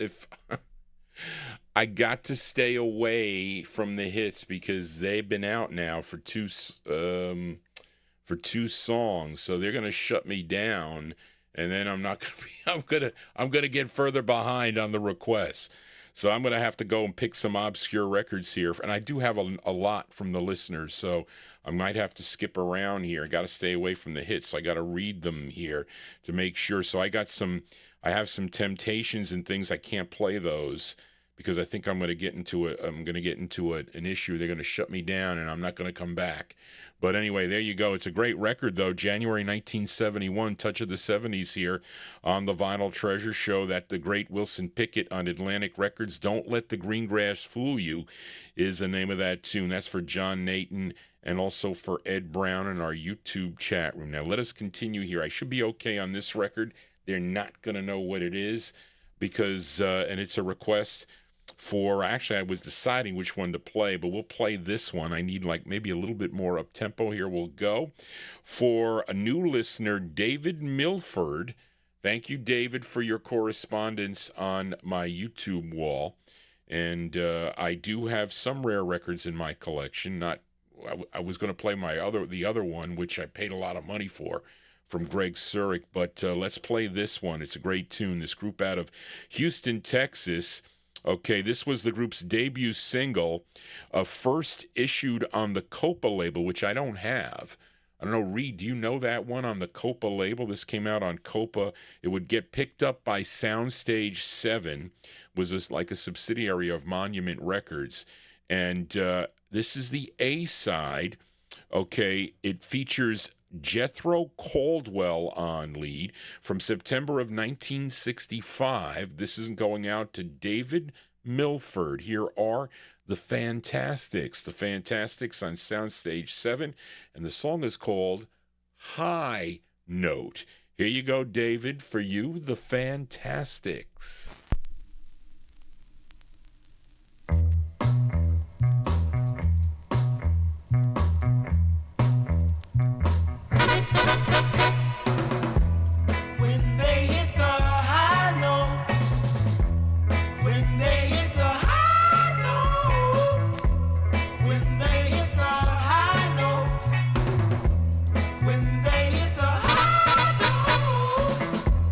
Three guys on stage.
Yeah, a group out of Houston, Texas. They see I know when the copyright police, they don't know that record. So they're not, AI doesn't know what that is. So I'm safe with these types of records. September 1965, their first of two on Soundstage 7, and that was on the Copa label. Reed has that on the first press. For David Milford, the Fantastics, that features Jethro Caldwell on lead. High Note is the name of the tune, and they had one last release on Impresario, which is out of Texas. I have that record too, by the way, which I think is another big record by the group. Anyway, Johnny G here on a Wednesday. Thank you all for being here. If you are new to this program, please consider subscribing. The Copyright Police now on my tail. I don't think they're going to be on me for this one, and this is a request for listener Lee the G in our YouTube chat room. This singer, originally from Kingston, Jamaica, but he would relocate to the UK to join a group known as the Vagabonds. Okay, and his name was Michael James, but he would change it to Jimmy James. And this was the group's debut single here in the States. Okay, it was released in January of, wait a minute. Well, actually, their first release, their debut single in the States was in 1966 on the HBR label. That's the Hanna-Barbera Records. They also, they were doing all those cartoons on Saturday morning. Well, they got into the record business too, by the way. But they may have re-recorded this. Wait a minute. Was this on that label first, Charlene, I guess? Okay, maybe they re-recorded it for Atco. I don't know. But anyway, what do you have here, Charlene? I don't know what this is. Okay. I don't know what that is. Okay, this is... This charted number 76 on Billboard, number 44 on the R&B chart, and number 2 on WKIX in Raleigh, North Carolina from January 68, going out to Lee the G, Jimmy James and the Vagabonds. It's called Come to Me Softly. Here you go, Lee the G for you. This is on Atco. Here we go.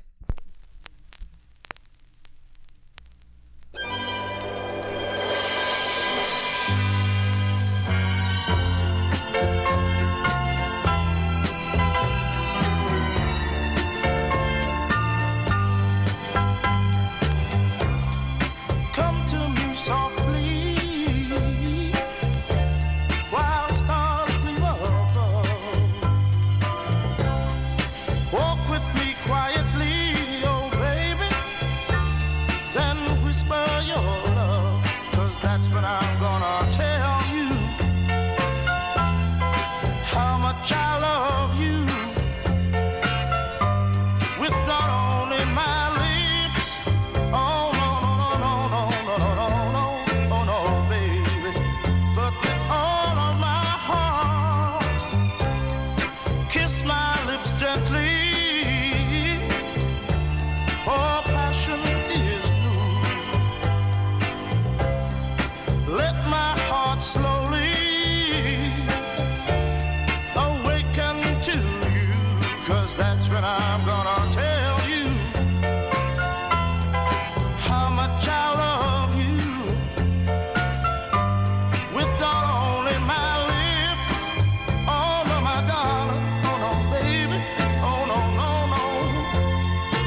Okay, folks, there you go. That one there going out to a listener, Lee the G, in our YouTube chat room there from, I lost my place here, from January 1968. That's on the Atco record label. That's Jimmy James and the Vagabonds. Come to Me Softly is the name of the tune. There you go. I don't know about that write-up.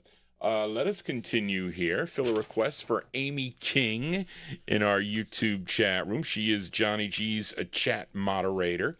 And I found this record for Amy just last minute. Hold on a second. Here we go. This next singer, he was born in Gaffney, South Carolina. Okay, his name... his real name, Johnny A.C. Goodlock, Goudellock. First recording for Arrow Records back in 1958. Then he ended up signing with Bobby Robinson's Fire record label. I know I have records by him on Fire, and he would change his name just to Johnny A.C. Okay, but he also recorded on Fire as Johnny Chef, I think. So, but anyway, this is on a subsidiary of Bobby Robinson's Fire label. It was called Fling Records out of New York City. A tune written by LaCharles Harper, produced by Bobby Robinson, and it's from September of 1962. And this is going out to listener Amy King in our YouTube chat room. It's Johnny AC, and the song is called I Go Into Orbit. This is on Fling Records. Here you go, Amy, for you, Johnny AC.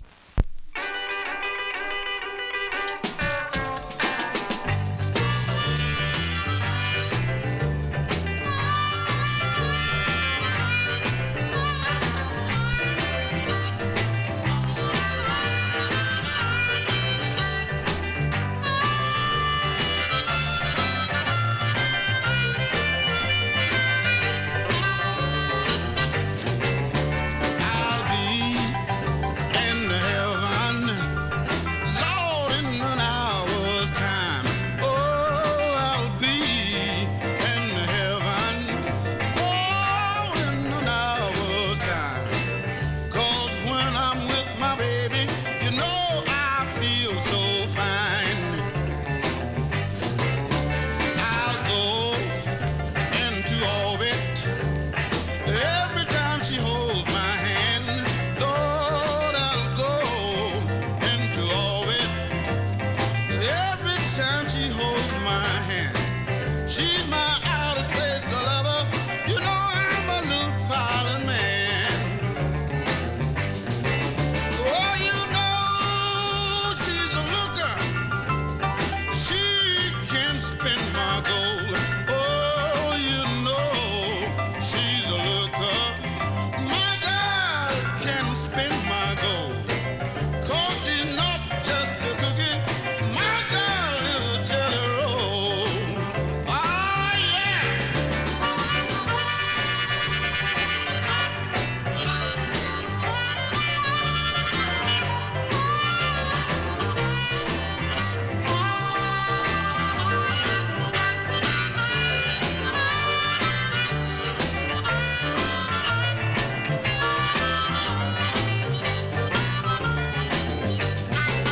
Well, you know that I love her. She's my pride and joy. Oh, you know that I love her. She's my pride and joy. Yes, I call her my little girl. She calls me her little boy. Walk on out.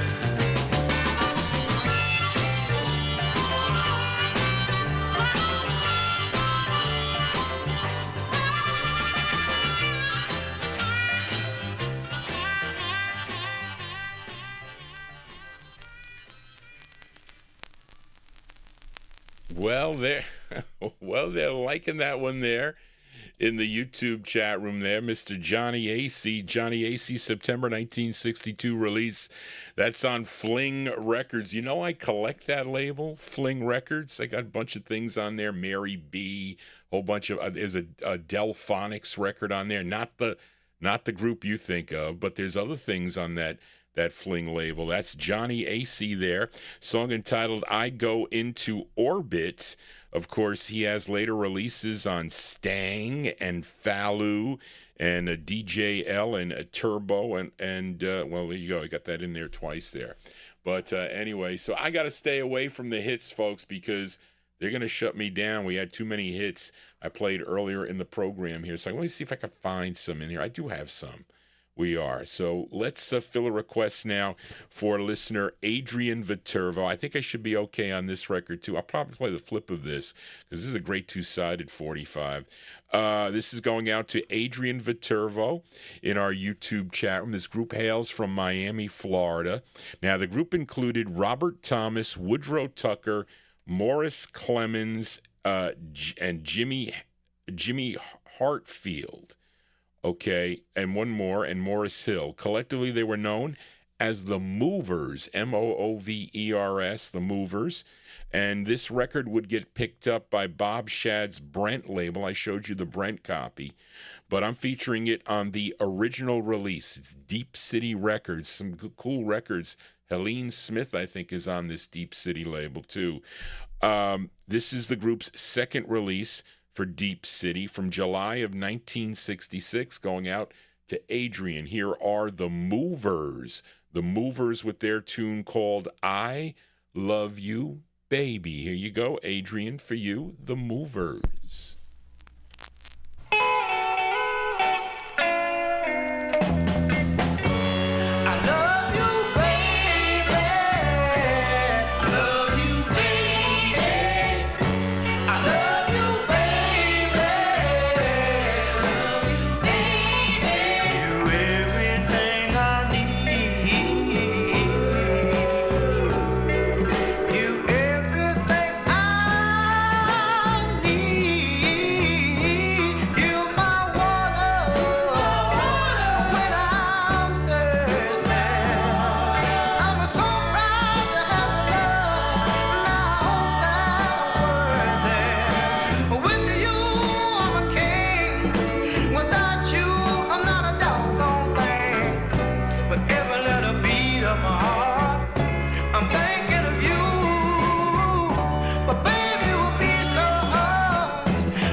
Yeah, we got Miami Soul here on a Wednesday evening.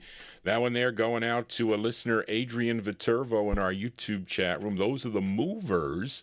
Okay, the Movers from July 1966 on the Deep City record label. I Love You, Baby is the name of the tune. Let me just check something. That was the intended A-side of the record. It says here, a Clark Pure Soul Productions. Okay, gets some of the writer credit there. Let's flip it over here because the B-side is pretty cool also. I think it is. So you're going to get a bonus track from Johnny G. Okay, these are the Movers, and this side's called One Little Dance. This is the B-side to the Movers record, I Love You Baby. Let's give it a spin. Here you go. One Little Dance is the name of the tune. Here you go. The minute you said no, I knew I didn't stand a chance. All night long I've been watching you, trying to get just one little dance.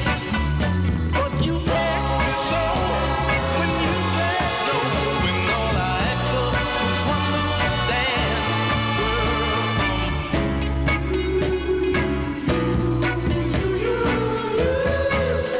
Now I watch all the other guys coming to you one by one, and you'll dance with each of them. Seems if you're having so much fun, but you turn me down each time I came around, and all I asked for was one little dance, girl, from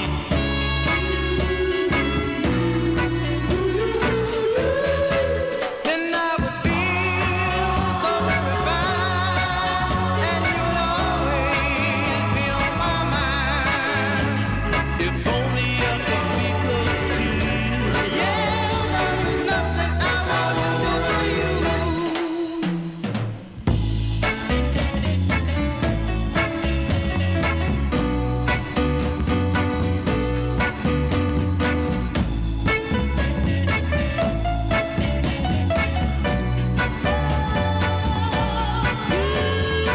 Hurt me so when you said no, when all I asked for was one little dance, girl.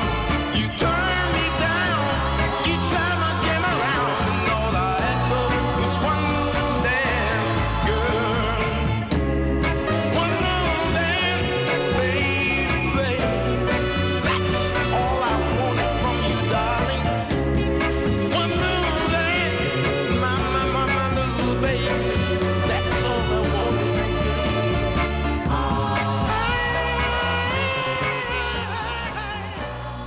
One little dance, baby.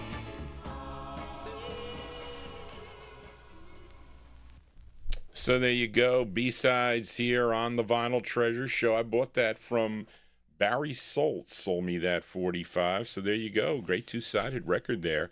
And we just heard One Little Dance is the name of that one there. Prior to that, we heard for Adrian Viterbo, a song called I Love You Baby, July 1966. It's on Deep City Records. Also showed you the release on the Brent label. Collect that Brent label, I do. Goes all the way back to the late 1950s. Let us continue here. No copyright police in sight because I'm not playing hits. Okay, well, I don't know about this record here. We're going to try it for a listener avatar, Charles Ellis, in our YouTube chat room. I'm looking here. It was a local hit here in New York City, number 6 on WWRL.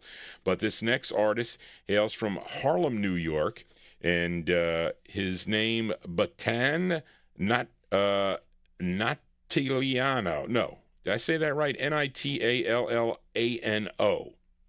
Okay, I only know him as Joe Batan. Okay, first recording for Jerry Masucci's Fania label, which is out of New York City. And in 1967, he would end up on Jerry's Uptight label, had 7 releases on the Uptight label. This is his 3rd release. Okay, and this is off an LP, if you have the LP, called Singin' Some Soul. And of course, this is actually a cover tune. This was first done by Tommy James. Tommy James and the Shondells did it first in May of 1969 for Roulette Records. And let's give a listen to this rendition going out to Avatar in our YouTube chat room. This charted number 6 on WWRL. Joe Batan from June 1969, his version of Crystal Blue Persuasion. Here you go, Avatar, for you.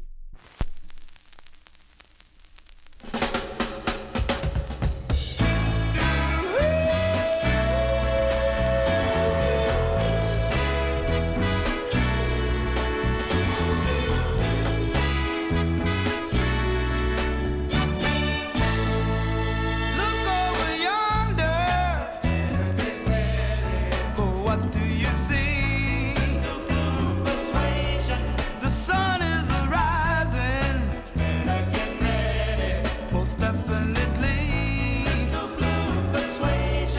A new day is coming. And people are changing. Ain't it beautiful? Crystal blue persuasion.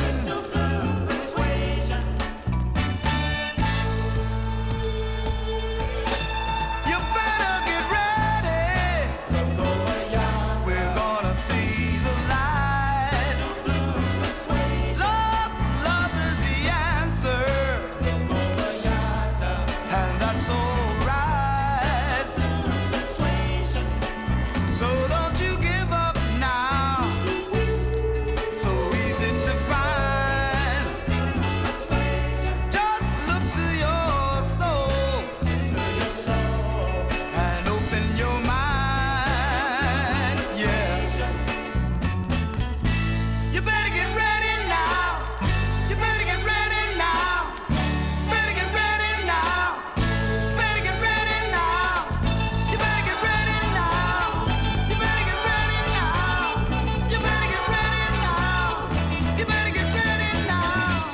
Crystal blue persuasion. It's a new vibration. Crystal blue persuasion. Crystal blue persuasion. Maybe tomorrow.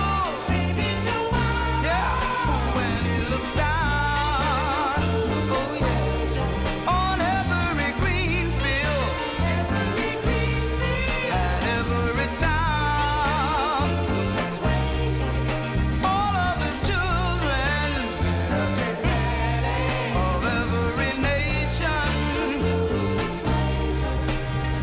There'll be peace and good, yeah. Brotherhood. Peace and good and brotherhood. Crystal blue persuasion. It's a new vibration. New vibration.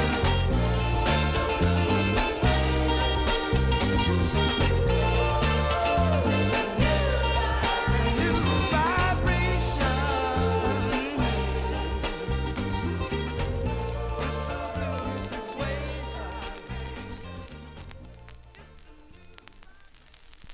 Cover tunes here on the Vinyl Treasure Show. Well, the AI, they recognize that tune. There you go. Joe Batan there going out to Charles Ellis, a.k.a. Avatar, in our YouTube chat room, June 1969, doing the Tommy James and the Shondells tune. Crystal Blue Persuasion is the name of the tune. That's on the Uptight record label. Well, hopefully if you're uptight, you should tune into Johnny G's Vinyl Treasure Show. You can wind down here, as we're going to do here. Let's fill a request now for Bust a Bass in our YouTube chat. We're going to try this one here, as we got a touch of the 70s here. Of course, this gal, she hails from St. Louis, Missouri. Her biggest hit was well, this was her biggest hit. Charlene, this is her biggest hit, okay? And this is on the High record label. Okay, this is her 10th of 25 releases on Ray Harris and Joe Kogi's High label, which is out of Memphis, Tennessee. You know, I didn't see if Big Dave was in the chat room because I didn't put Big Dave, if you were in, I apologize. I didn't put the live chat on. That's a problem. I apologize for that, folks. John G's got some multitasking is what I do here. But this is on the High label out of Memphis, Tennessee. Now, she co-wrote this tune with Bernard Miller and Don Bryant, who also had releases on this label, High Records. This is produced by Willie Mitchell, was a big shot on the High label also with releases. And her name is Ann Peebles. Ann Peebles here.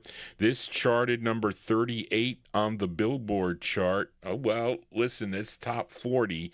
This was number 6 on the R&B chart, and this was a number 1 record on WMMS in Cleveland, Ohio. Let's go to July of 1973. This is going out to Busta Bass in our YouTube chat room. Ann Peebles on High. It's called I Can't Stand the Rain. Here you go, Busta, for you.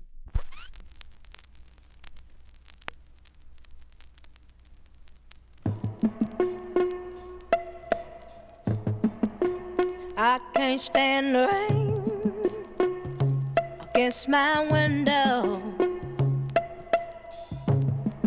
bringing back sweet memories. Yeah, window pane, do you remember how sweet it used to be? When we was together, everything was so grand. Now that we parted, there's just one sound that I just can't stand. I can't stand the rain against my window, bringing back sweet memories. I can't stand the rain against my window, 'cause he's not here with me. Whoa, empty pillow where his head used to lay. I know you got some sweet memory, but like the window, you ain't got nothing to say.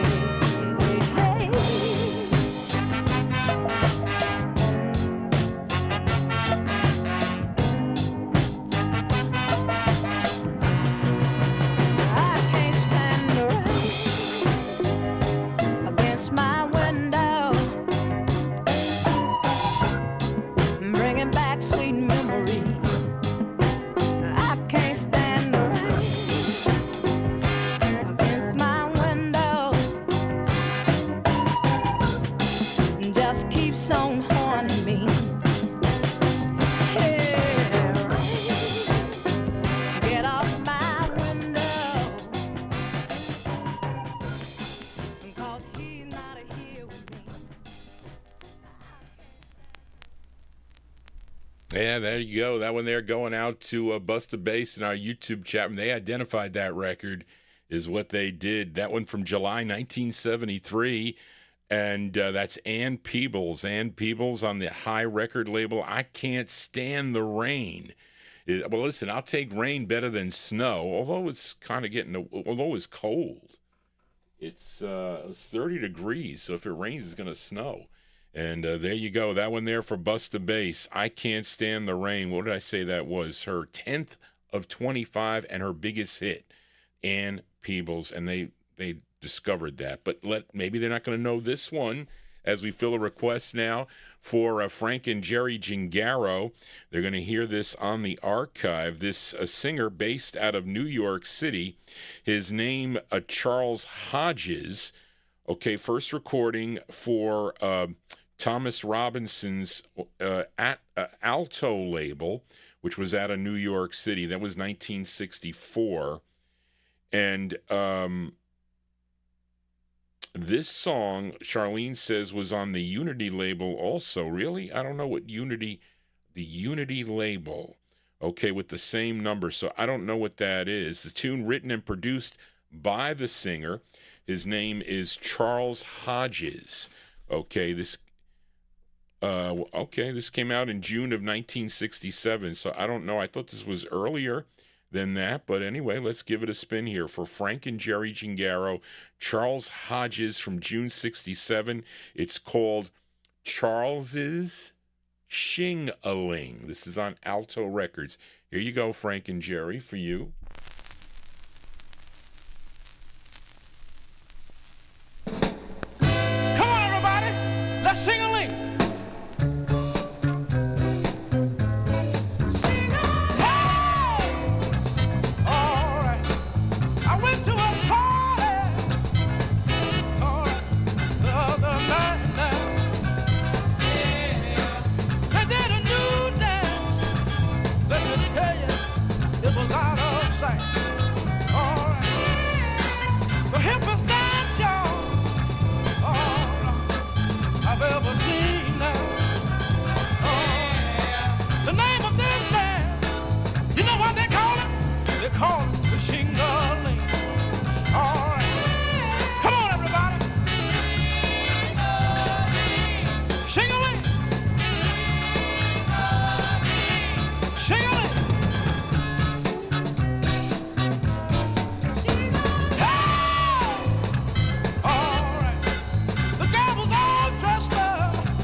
Wow, the copyright police are they recognize that. So I don't know. Listen, Reed, what is the true release date on that? I don't know. Charlene's got. I'm reading it right, Charlene. Correct? 19. She's got June 67 on this. June 67. Charles Hodges, Charles Shing-a-Ling. I think it's earlier, but. Anyway, that's on the Alto label. I think it's either 64 or 65, but that's what's on my paper. But anyway, there you go for Frank and Jerry Gingaro. Let us continue here. They found out, they knew that record, the copyright police. That's not good. Let us, because I got to get to at least 12 o'clock. They got 6 minutes to go, folks. I just want to do that. Then I'll try to get thrown off. Okay, so let's go now to... fill a request here for Leonard Mancini. I'm looking for a ballad, and I got one, but I got to find Leonard's cheat sheet here. And now somebody asked for The Midnighters. You know, you see, the problem is you can't request records on the day, on the night that I do the show. I have 200,000 45s, and they're down in the no humidity basement, which are 3 flights down. So to go downstairs and look for the record to come up here, you'd be waiting a long time for me to go and get that record. That's the hardest part of preparing the show. A all-request show is difficult when you're playing real records. Okay, you can talk to anybody that plays records to look for stuff. It becomes difficult if you don't put it where it's supposed to be. But I'm just saying, because a lot of people want to hear certain songs, and I just can't. I need to get them in advance. I mean, that's unfortunate, but that's how it has to be. Now, where's my L's here? And I can't find them here. These are the A's. Everything got all mixed up. You gotta excuse me, folks. This is page 9. Let's see, I got other pages over here. This is I didn't get it. I gotta get stuff. I still gotta get stuff for. Here we go. Leonard. Here we go. This is a ballad here. I'm going to try to get away with this one. This one released in September of 1970, and this is going out to Leonard Mancini, this singer born in Medville, Pennsylvania, first recording on the Marjon label, which is out of Sharon, PA. I think that's where the Count is from, by the way, those of you that have dealt with the Count. Now, this is his second of 2 that came out on Sid Nathan's Deluxe Records. And maybe this record came out on another label, possibly, Leonard, I think, because when you requested it, I think you gave it to me on a different label. I think so. That was the other one, because you requested his other release also. His name is Bobby Wade. This is his second release. Okay, tune written and produced by Bobby Massey and Walter Williams. This charted regionally. This was a number 7 record on WABQ in Cleveland, Ohio from September 1970. Going out to Leonard Mancini, Bobby Wade. His name, it's called Blind Over You. Here you go, Leonard, for you, Bobby Wade.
There you go. That one there going out to a listener, Leonard Mancini, in our YouTube chat room. That's the sound of I lost my place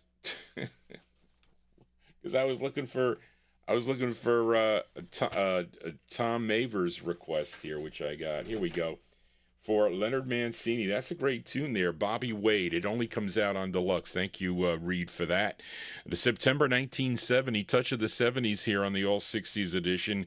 Bobby Wade with Blind Over You. That one there on deluxe. I don't think it was Charlene's, not Sid Nathan's deluxe at this time. Star Day bought the label out, and they changed the numbering sequence on that. Let us continue here. Let's fill a request now for Tom. Now we're going to try. Now Johnny G's going to try to get thrown off here because it is 12:02. So let's see how long I can be honest. I still got a whole bunch of requests to play for you folks here, but I needed to get some of the people that I haven't played in a couple weeks. It's unfortunate, but that's how it's going to go. But let's fill a request for listener Tom Maver. I know you were in the chat room earlier, Tom. You know this singer, born in McIntosh County, Georgia, but raised in Atlanta. First recording as the lead singer of Arthur and the Corvettes back in 1964. Recorded for the NRC label. He would go solo in late 64. I guess sort of discovered by Otis Redding because it took a liking to him. He loved his voice and had releases on Rude Jack and Jodis and Fame and this label, Atco Records. Okay, his biggest hit was a song from 1967. You know the tune. It was called Sweet Soul Music. This is his fifth of 12. A tune written by Titus Turner and James McDougall. It's produced by Tom Dowd. This was first done by Titus Turner. He did it first back in 1962 on the Josie label. But this charted number 58 on Billboard, 17 on the R&B chart, and number 4 on WISM out of Madison, Wisconsin from May 68. Let's give a listen to Arthur Conley. Arthur Conley on Atco going out to Tom Maver. It's called People Sure Act Funny. Here you go, Tom, for you, Arthur Conley.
There you go. Listen, don't throw your hips out on that one there, folks. Well, there you go. That one there going out to a listener, Tom Maver. That is the sound of Arthur Conley. Arthur Conley on the Atco label. They did figure it out eventually. The AI did. May 1968. What did I say that was? His 5th of 12 on the Atco label. People Sure Act Funny. That was originally done by Titus Turner in 1962. Let us continue here in Vinyl Treasure Overtime. Let's fill a request for Ansray Thomas in our YouTube chat room. This is page 4. Here's page 1. Okay, yes, for Ansray Thomas. This is the debut single for this gal. We're going to try it from East Orange, New Jersey. Now, she was the younger sister to Dionne Warwick, which I might play after this. We'll see how it goes. This is the younger sister to Dionne Warwick, and her first release came out on Jerry Blaine's Jubilee record label, a tune written by Clint Ballard Jr. This is produced by Jerry Lieber and Mike Stoller, by the way, arranged by Gary Sherman, and let's see. This is from September of 1963. Okay, her name, Dee Dee Warwick. Dee Dee Warwick on the Jubilee label. And for Ansray Thomas, it's called Don't Call Me Anymore. Here you go, Ansray, for you, Dee Dee Warwick.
There you go. That one there going out to Ansray Thomas in our YouTube chat. And that crossed up.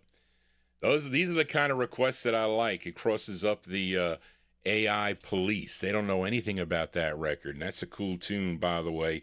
That one there from July. Oh, wait. What did I do with it? September 1963. September 63. Dee Dee Warwick on the Jubilee record label. Don't Call Me Anymore is the name of the tune. That's a cool tune. Listen, Johnny G takes emails, so you don't call Johnny G, although a lot of my listeners do call me, and I do appreciate that. I really do. And I like to talk to my listeners about the music and whatnot, about collecting and all that. So that is a fun thing to do. Sometimes I'm really busy, though. Okay, it is. People are like, Johnny, when can we call you? When's the best time to? Well, if I'm not doing a show on Thursdays, That's the best time to call Johnny G. Mondays and Tuesdays really are the best. I'm pulling out records usually at that time. But anyway, let us continue here. And we just played Dee Dee Warwick. How about we play her older sister, Dionne Warwick? And I had to go down in the no humidity basement and look through my Warner Brothers releases for this. I found it. Okay, I collected Warner Brothers records, and the dealers would call me, and they would just sell me the number. They would read the number, Warwick, Warner Brothers 79, whatever it is, and they would send it to me, and I paid $1 for this record.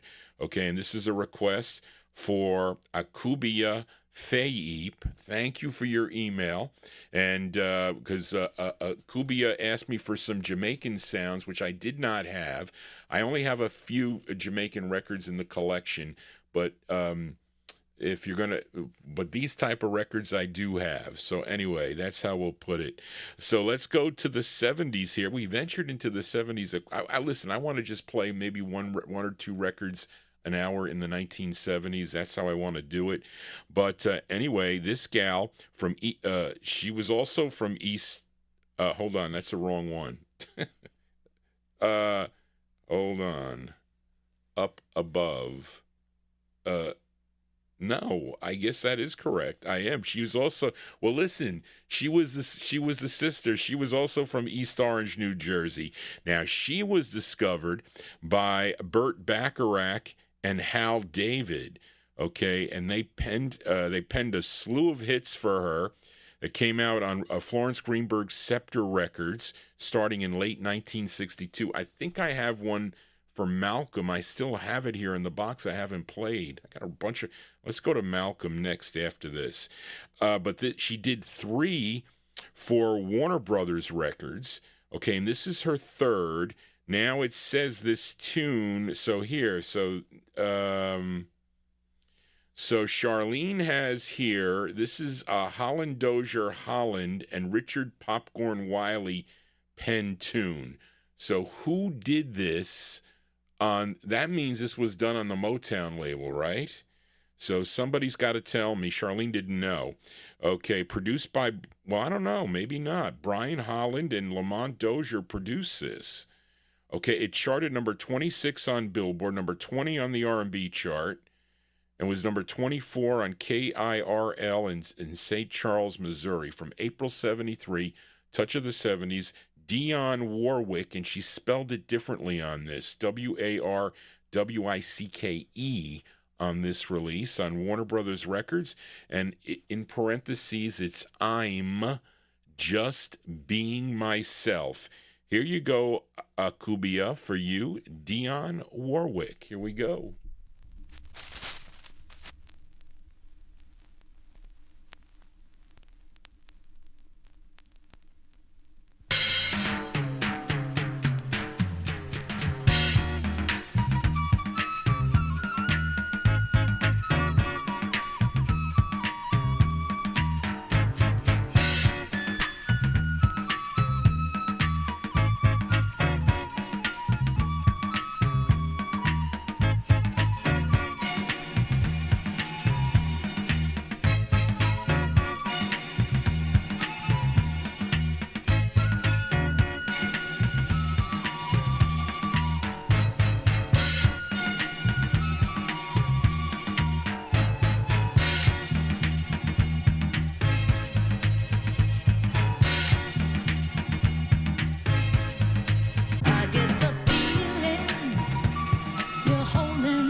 the great sound of Dionne Warwick here on the Vinyl Treasure Show. That one there going out to Akubia.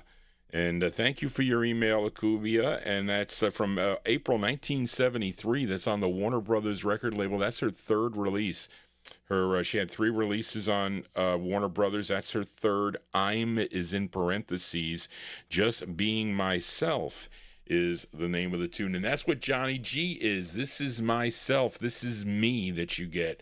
I mess up quite a bit, I do, folks. But listen, I'm not a professional. I'm just a guy playing records for a bunch of my listeners there. So I hope you're digging what you're hearing. I hope you would consider subscribing to my YouTube channel. So I want to thank everybody. We are we're on borrowed time here tonight, so we will continue here. And let's fill a request. Let's try to get everybody in if I can. Let's fill a request for Grayland, as this group hails from the south side of Chicago. Didn't the, what is that song that says from the south side of Chicago on the Mercury label? I forget. But the group, the members of this group were the children of the gospel group known as the Norfleet Brothers, okay? And the group was made up of brothers and cousins and included the lead singer, Benjamin Norfleet, okay? He was first tenor, Frank Norfleet second tenor, John Norfleet, wait, how do you have this, Charlene, here? You have lead singer, okay, she's got it first. The lead singer is Benjamin Norfleet. The first tenor is Frank Norfleet. The second tenor is John Norfleet. And the bass is Marlon Norfleet. Okay, they first recorded back in 1966 for the Penny label and had other releases on Rush, Bell, Laredo. And they had 2 on the OK label. This was their first. Okay, features Benjamin Norfleet on lead, and this charted number 15 on KJET in Beaumont, Texas. Going out to Grayland, a.k.a. G-Dog, in our YouTube chat room, July 69. Here are the Cheers, Cheers, the Cheers with I Made Up My Mind. Here you go, Grayland, for you, the Cheers.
go. The sound of the cheers going out to Grayland. Wow, the copyright police got that one last minute.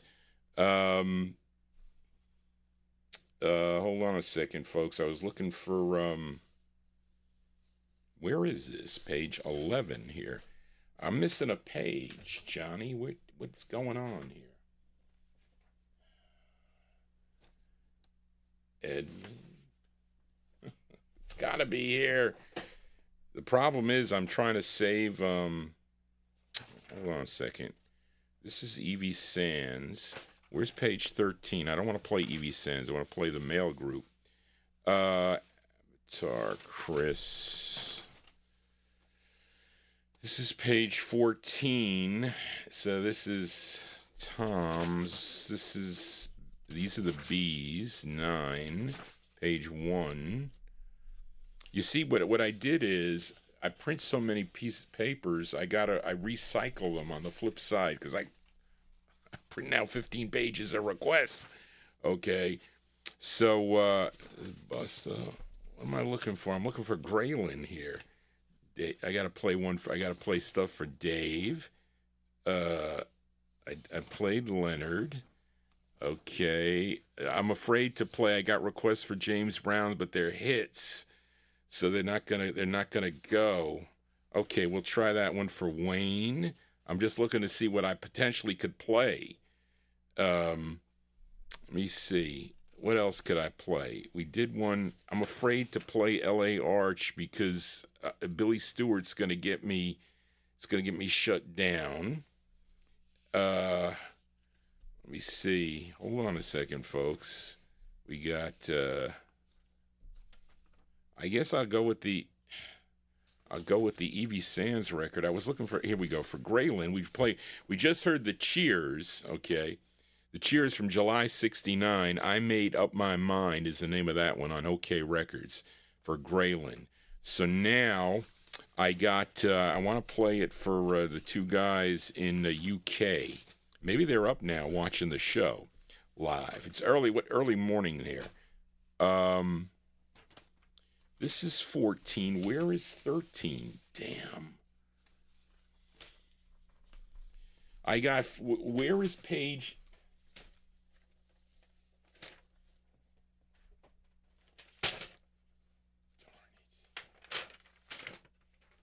All right, we'll go with Evie Sands because I can't find the other one. Hold on a second, folks. Let's see here. Junior Walker. I got Billy Stewart. I'm afraid to play Dee Dee Sharp. I'm afraid to play the Marvelettes. Gary Spring, are you in the chat room? You think I can get away with James Ray, possibly? I know I can play this, but I played a request. I could do this one. Oh, wait a minute. I got to do oldies. I got Etta James. We can do that. Let me see. Billy Stewart, The Times, here we go. Let's do this. Okay. We'll do Evie Sands, okay, folks? I think I can get away with that. I'll show you this record momentarily, but let's do this for the UK listeners because they're gonna like this record here. So fill a request now for Paul and Kevin in Yorkshire. Did I say that right? They like the way I pronounce Yorkshire. Okay, I used to say Yorkshire, and they said that was wrong. So this is and thank you, Paul and Kevin, for your email. I appreciate that. And they gave me I played a record for them, I think, last week, but they sent me a couple more requests. So I have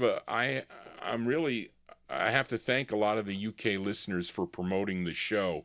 Really, and even though I don't play all Northern Soul records on this program, but I think it's nice to hear a lot of these records and to mix them in with those dancing tunes. I do. But this gal from Brooklyn, New York, first recording in 1963 for ABC Paramount Records. Okay, other releases followed on Gold and Blue, which I don't have that record. I thought I did. I'm sorry. wait a minute. Gold. I don't have gold. I have the Blue Cat. It's on the second line. In 1966, she signed with Cameo Records, had 4 releases on the Cameo label. This was her first, written by then session guitarists Al Gorgoni and Chip Taylor. And this was for the motion picture. If anybody saw the motion picture, Step Out of Your Mind. Anybody see that movie? What is that about? Is that like a psychedelic thing, possibly? But anyways, from June of 66, we're going to send this one out to Paul and Kevin in Yorkshire. This is Miss Evie Sands. Evie Sands on Cameo Records. It's called Picture Me Gone. Here you go, Paul and Kevin, for you. Evie Sands. Picture me, someone else's arms. Picture me, making love to you. You think I don't know, but baby, I've got eyes and I can see that some other girl is making you look twice at me. So baby, when you look me over, before you tell me that it's over, picture me with someone else's arms. Picture me with someone else. Are you sure you can go on? Picture me gone, baby. Picture me gone, yeah. Well, I understand that little boys all want to play, but baby, be sure that you can see tomorrow today. So baby, when you look me over, before you tell me that it's over, picture me in someone else's arms. Baby, picture me with someone else. Are you sure you can go on? Picture me gone, baby. Picture me gone, yeah. I don't want this to happen, but if it must, I'll give my love to someone that I can trust. But if you decide that I'm the only one for you, then I'll make you see that you can really picture me true. So baby, when you look me over, before you tell me that it's over, picture me with someone else's arms. Baby, picture me with someone else. Are you sure you can go on? Picture me gone, baby. Picture me gone, yeah. Picture me with someone else's arms. Baby, picture me making love to you. Are you sure you can go on? Picture me gone, baby. Picture me gone. Picture me with someone else's arms. Baby, picture me with someone else. Are you sure you can go on? Picture me gone.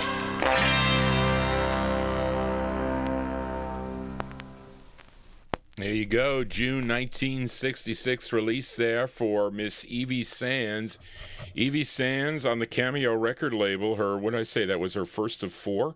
Song entitled Picture Me Gone. That one there by request for Paul and Kevin in Yorkshire. And if you do have more requests, Paul and Kevin, send them to me at vinyltreasures@aol.com. Let us fill a request now for Gary Spring. And is Oldies Fan, are you in the chat room there too? I need to know. Well, I'll play it anyway. But this is a request for Gary Spring. This singer, he hails from Washington, D.C., started out recording. Actually, it's a great record that he does. His debut single, he was known as Little Jimmy Ray, that came out in 1959. I have the record on the Gallant record label. In 1961, he would sign with Caprice Records, okay, which released, I guess, his best known single, a cool tune he does called "If You Gotta Make a Fool of Somebody." You know that song from 1962. He also had the original version of a tune called "I've Got My Mind Set on You," that you may know what. George Harrison had a big hit with that record, right? But here is his second of three on the Caprice record label. This is actually the follow-up to "If You Gotta Make a Fool of Somebody." And this tune written by Rudy Clark, this charted number 41 on Billboard, number 5 on KRUX, which was out of Phoenix, Arizona, from March of 1962, going out to Gary Spring in our YouTube chat room, the great sound of James Ray. James Ray on Caprice. It's called Itty Bitty Pieces. Here you go, Gary, for you, James Ray. You're breaking me up, and I don't mean maybe into little itty bitty pieces, baby. First you promise me your love and then you don't stick to it. When I'm floating on a cloud you put a hole right through it. Then you say you're gonna fill me and you just don't do it. Let me tell you how my mind's reacting to it. I'm about to go to pieces, go to pieces, go to pieces. Oh, you're breaking me up, and I don't mean maybe into little itty bitty pieces, baby.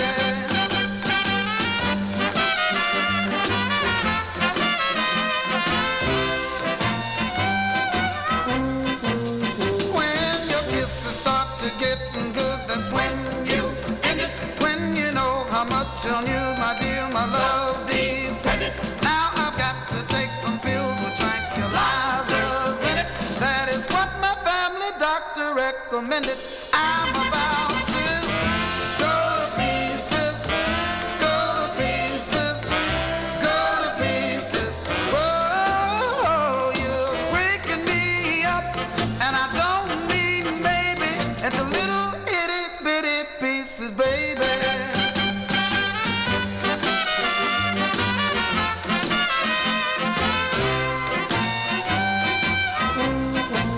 Now today you want my love, tomorrow you don't want it. When you know I'm mad about you and you play upon it.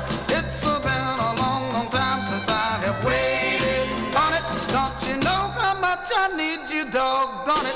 I'm about to go to pieces, go to pieces, go to pieces. Oh, you're breaking me up, and I don't mean maybe into little itty bitty pieces, baby.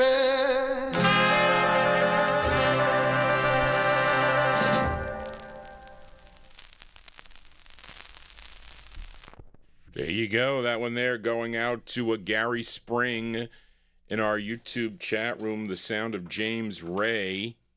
And Johnny G discombobulated here at the end of the show. James Ray there from, 1962, March 62. Song entitled Itty Bitty Pieces, his second of three on the Caprice record label.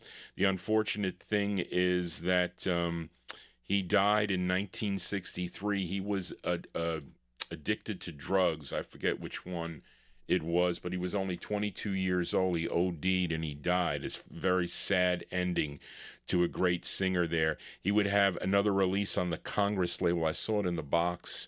I had it there. I didn't play it. But anyway, there you go. James Ray for Gary Spring. Itty Bitty Pieces. We are in Vinyl Treasure Overtime. It's amazing I've gotten this far with the program. So let's fill a request for Oldies Fan now. I'm going to surprise you with the record. Okay, because I told you, wait, oh, okay. I told you I couldn't find my Argo box. Okay, and I found it. Okay, so let's fill a request for Joseph Smith. Okay, you know this gal. She's originally from Los Angeles, California, discovered by Johnny Otis when she was just 14 years old. Okay, her real name, Jamesetta Hawkins. Okay, you know her as Etta James. Okay, first recording for MOTOWN Records, back in 1955. She had her first hit called The Wallflower, good R&B hit for her. But she would leave the Bahari Brothers in 1960, recorded for Chess Records with Harvey Fuqua as Harvey and Etta, or Etta and Harvey, which I have here to play for Strictly 45s if I can get to it.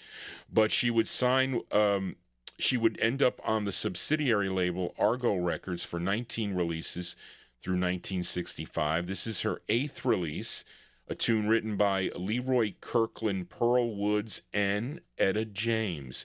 And this is arranged by Riley Hampton. This charted number 37 on Billboard, number 4 on the R&B chart, and this is number 1, a number 1 record on WUST in Bethesda, Maryland, from January 62. They're going to identify this. Etta James on Argo. The song is called Something's Got a Hold of Me. Here you go, Joseph Smith, for you, oldies fan, Etta James. Oh, sometimes I get a good feeling, yeah. Yeah. I get a feeling that I never had before, no. Yeah. Tell you right now that I really do believe that something's got a hold on me here. Oh, it must be love. Oh, something's got a hold on me right now, child. Oh, it must be love. Let me tell you now, I've got a feeling, I feel so strange. Everything about me seems to have changed. I got a brand new walk. I even sound sweeter when I talk. I said, oh, oh, oh, oh, oh, oh, oh, oh, hey, hey, yeah. Oh, it must be love. You know it must be love. Let me tell you now, something's got a hold on me here. Oh, it must be love. Oh, something's got a hold on me right now, child. Oh, it must be love. Let me tell you now, I've never felt like this before. Something's got a hold on me that won't let go. Believe I'd fly if I only could. I feel so strange, but it sure is good. I said, oh, oh, oh, oh, oh, oh, oh, oh, hey, hey, yeah. Oh, it must be love. You know it must be love. Let me tell you now, my heart feels happy, my feet feel light. I shake all over, I feel alright. I never felt like this before. Something's got a hold on me that won't let go. I never thought could happen to me. Got me happy when I'm in misery. I never thought it could be this way. Love sure gone and put a hurt on me. I said, oh, oh, oh, oh, oh, oh, oh, hey, hey, yeah.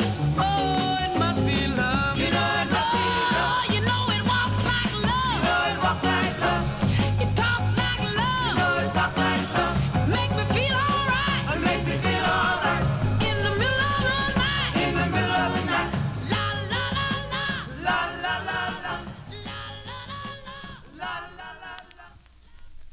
There you go, the great sound of Etta James here on the Vinyl Treasure Show. They identified that record. I knew they would. January 62, Etta James going out to oldies fan, a.k.a. Joseph Smith.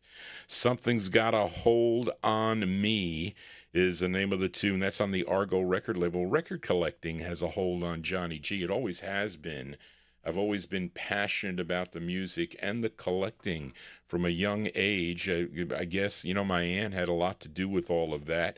I just took it to the next level, learning about all these different types of music. I became a big, I guess my specialty is 1950s vocal groups. And I kind of like spread out into the soul vein, but really all types of music. But I just feature 50s vocal groups. I feature soul here on a Wednesday show. I have other things also. I have like pop. Maybe I'll sell all my garage records. I don't know. I might want to do that. But I have 78s also. I thought I was due a show tomorrow, but I can't do that. I don't have the time to put it together. We'll try it. Probably before the end of the month. There's not much time left. But let us continue here. So if you do have a request, email JohnnyG at vinyltreasures@AOL.com.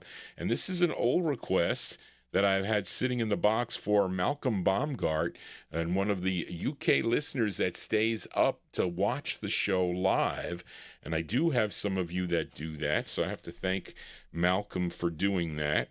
And he requested a gospel group from Norfolk, Virginia, but they would move to Harlem, New York. And they included Mary and Helen Grandison, Dorothy Webster, and the lead singer, his name is Floyd Bibbins. And collectively they were known as the Grandisons, Grandisons. I think I pronounced that right. And I've never played this on the program before. This tune written by Kevin Purcell. It's produced by Hugo and Luigi. It's with Sammy Lowe in the orchestra. I think I mentioned them earlier in the program on another record. But it came out in March of '63. So interesting that you had this record, Malcolm. Maybe you still have it in your collection. March '63, the Grandisons on RCA. And the song is called True Romance, going out to Malcolm Baumgart in our YouTube chat room. Here you go, Malcolm, for you.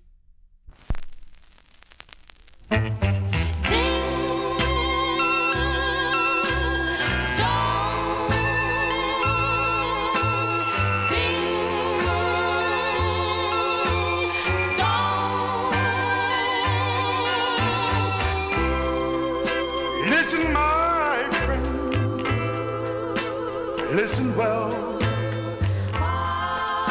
Listen to the story I'm gonna tell. I had a true romance. I was happy and gay, but my story, truly I must say, when she held my hand, her joy divine looked into my eyes, all was fine. Press her lips to mine, her joy divine. People say she was too fine, but I'll never, never, never, never let her go. Tell the whole wide world, wherever I go, the old angels choir will sing, and with us both happy farewell.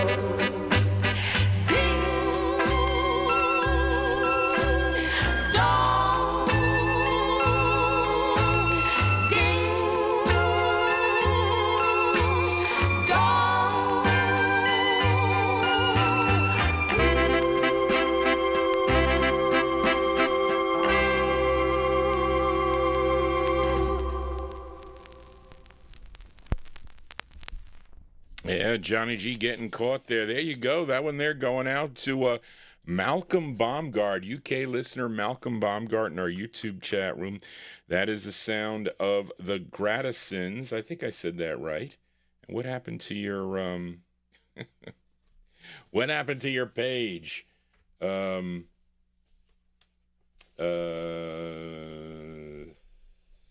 know what I did with the page, Malcolm. Here we go. That one there from March of 63. Interesting record there. The Grattisons on RCA, song entitled True Romance. That is with Floyd Bibbins. He's the lead singer on that tune. Let us continue. Let's play another record for another UK listener, David Dallison. This is a cool record. And I think, hold on, let me find it first, folks. Busta,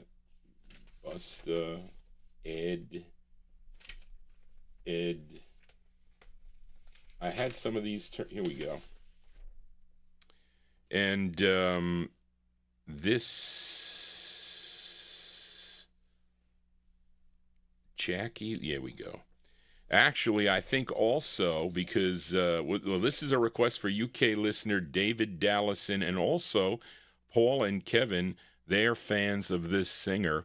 His name is Jackie Lee, but really he is half of the duo Bob and Earl. Recorded, Bob was Bobby Ralph and Earl was Earl Lee Nelson.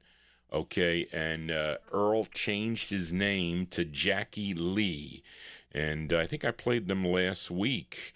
Okay, forget the hit, but his big hit was a song called "The Duck." Was a cool record, and that was on the Merewood record label, and which was his first release as Jackie Lee. Now this is his 6th of 7 on the Merewood label. And it was number 17 on WABQ out of Cleveland, Ohio. I think the Copyright Police will stay away from this one. November 66, going out to a David Dallison and also for Paul and Kevin in the UK. Jackie Lee, it's called Oh My Darling. Here you go, Jackie Lee on Merewood.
There you go. That one there going out to David Dallison in the UK. And we'll also send it out to Paul and Kevin, The Sound of Jackie Lee, November 1966. That's on the Mirwood record label. Oh My Darling is the name of the tune. Interesting thing, this promo is same song on both sides. And I would buy these promos for $1 a piece. I told my dealers, I said, look, you're going to sell me the promos with the same song on both sides, I'll pay $1 for it. They did it. Okay, is what they did. But I do have a stock copy of that 45. Let us continue here. And I want to play a request for Ben Warfield. And hold on a second here. I'm going to try to get this one in. This should be, I don't think the copyright police are going to know this record. I think many of you might not know this record. I had it, and I didn't know anything about it. But let me see if I have it here. Okay, here we go. This is interesting, okay? I'm just going to put it on. It's on the VJ label. Okay. I asked if Tommy Albergo was in the chat. But anyway. But this is on VJ. And no one's ever requested this record of me before. But anyway, we'll give it a spin here. This, for Ben Warfield, this vaudeville performer, tap dancer, actor, TV performer, born in 1902, okay, 1902, okay, in Louisville, Kentucky. And he performed in the duo Buck and Bubbles. Does anybody know that? Anybody ever hear that before? I never did, okay. He is also known as the father of rhythm tap, okay. His name is John William Sublette. But he recorded, at least on this release, which is on Vivian Carter's VJ label, recorded as John W. Bubbles. He had 2 on the VJ label. This was his first, and it's a song he wrote. This is produced, interestingly enough, produced by Lou Adler, and it's arranged by Jimmy Haskell. From October 64, going out to Ben Warfield, John W. Bubbles on VJ Records. The song is called Bubbles Blues. Here you go, Ben, for you. John W. Bubbles. Here we go, folks.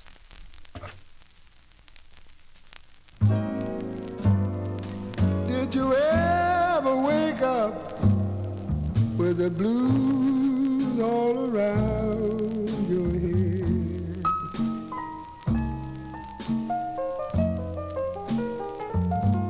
Did you ever wake up with the blues all around your head?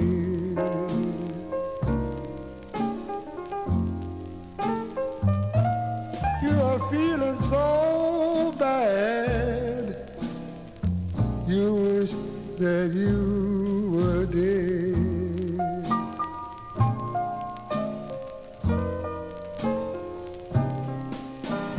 Look here, mama,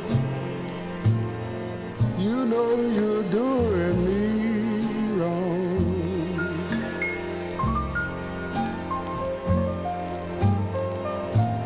Look here, mama, you know you're doing me wrong.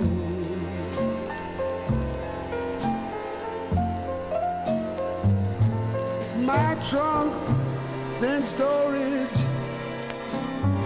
all my clothes in pawn.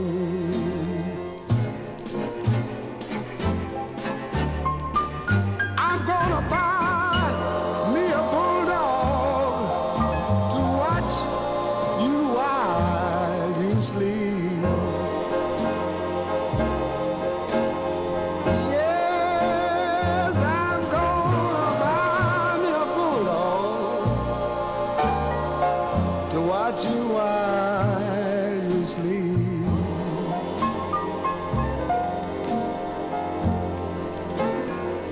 You're so doggone crooked, you might make a midnight creep.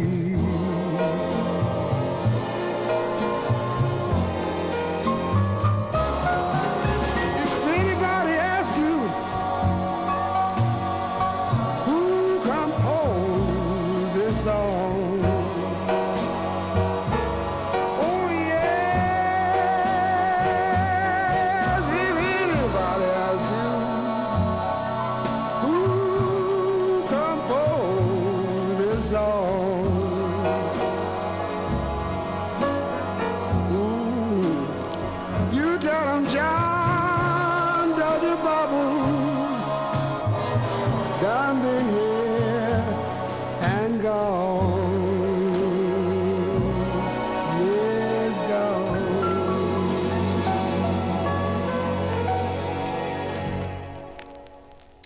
Okay, there you go, folks. That one there going out to a listener, Ben Warfield. That's the sound of John W. Bubbles' October 1964 release.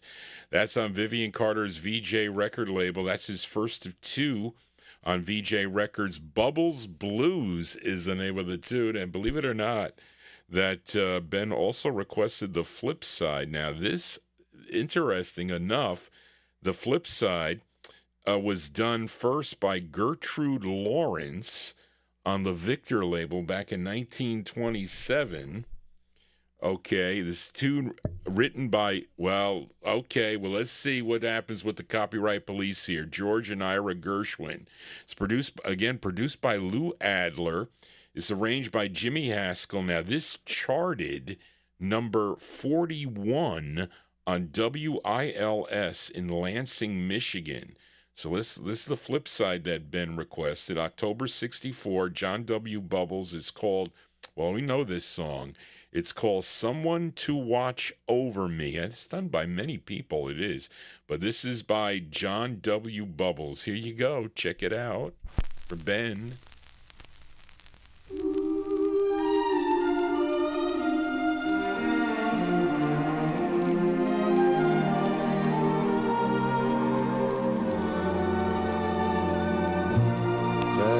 Somebody I'm longing to see.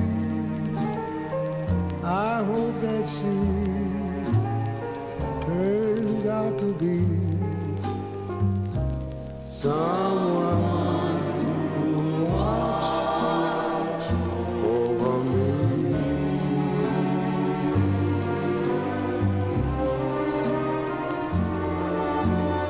I'm a little lamb lost in the woods. I could be good, you know I would, to one who watch over me.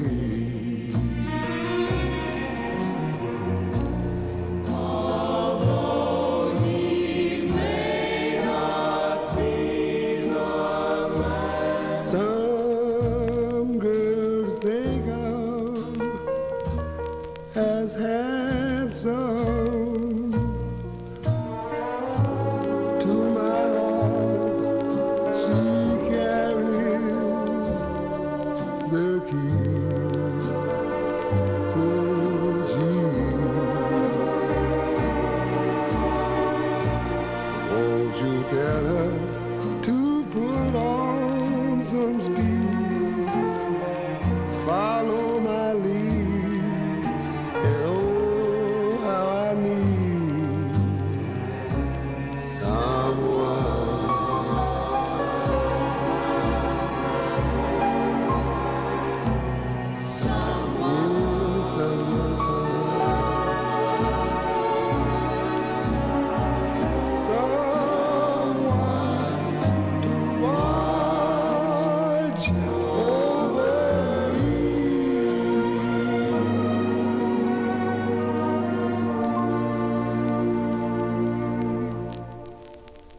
Yeah, I bet you never heard that tune before. I mean, you may know the song, of course. I just got like a cool doo-wop version of that record. But there you go. That's John W. Bubbles on the Vinyltreasure show. That is Someone to Watch Over Me, October 64. Prior to that, we heard the Flip Bubbles Blues going out to a Ben Warfield, first of two on the VJ record label. Let me play one for Joe Carrera. Had this one sitting in the box for Joe Carrera. Of course, you know these gals. They are from Passaic, New Jersey. Okay, I'm talking about the Shirelles. But after they left Blue Rock Records, they signed with Bell Records, and they were known as Shirley and the Shirelles. And the lead singer on this was she? I forget. When did she get married? I forget. But let me see here. Shirley Alston Reeves, I think she was at this time. And this is, let me see, this is actually a song that was first recorded by Jerry Butler. He recorded it in April of 1968. This one came out in August of 1969. Okay, tune written by Kenny Gamble and Leon Huff. Okay, from August 1969, going out to Joe Carrera, Shirley and the Shirelles, and their rendition of the tune, Never Give You Up, parentheses, Never Gonna Give You Up. This is the Jerry Butler tune. Here you go, Joe, for you.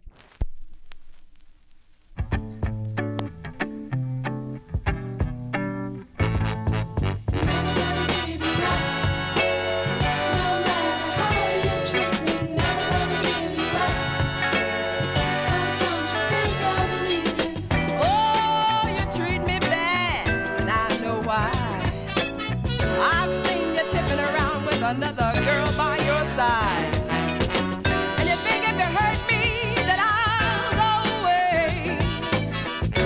Made it up in my mind that I'm here to stay. So tell her, whisper in her ear, baby, yeah. Tell her Shirley says you'll never, never let you go. So don't you think I'm leaving? Don't you understand that you're killing this woman?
Yeah, cover tunes here on the Vinyl Treasure Show. We're in overtime, folks.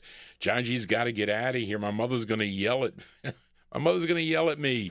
She is Shirley and the Shirelles. That's Shirley Alston Reeves on lead, August 1969. It's going out to Joe Carrera in our YouTube chat room. That's on the Bell label. That's the Jerry Butler tune, Never Give You Up, parentheses, Never Gonna Give You Up is the name of the tune. So we got 2 more 45s to go. Then I got to get out of here, folks. Again, if you didn't hear your request tonight, I will play.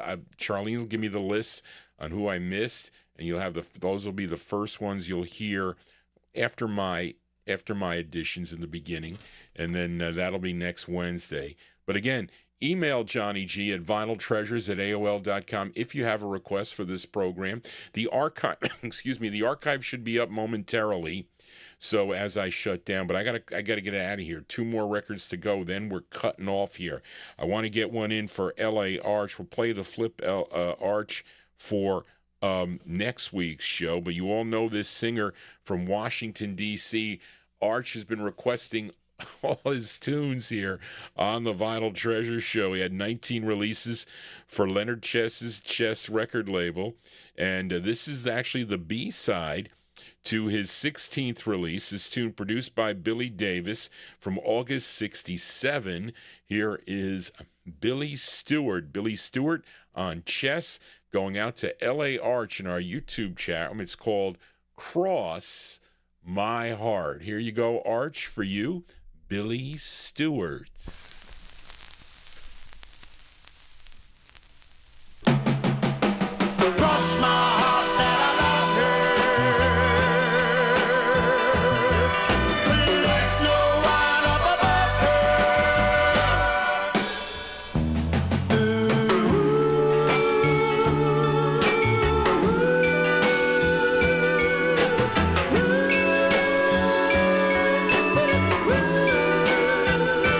And I want that girl that's true.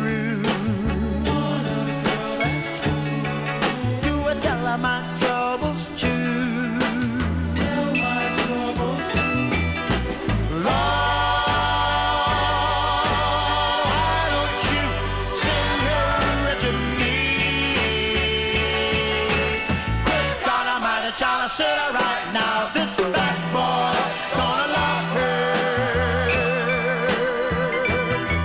There's no one up above her. Do you know I said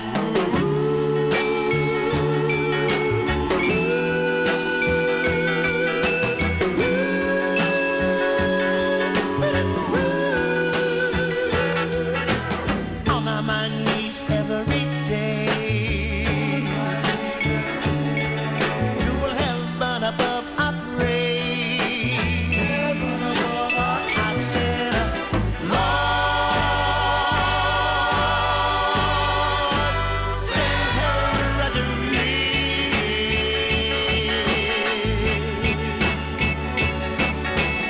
Every day of my life I want her to be my wife. Oh Lord, hear me, Lord,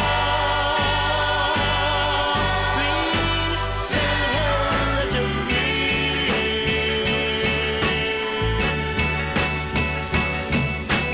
Cross my heart that I love her.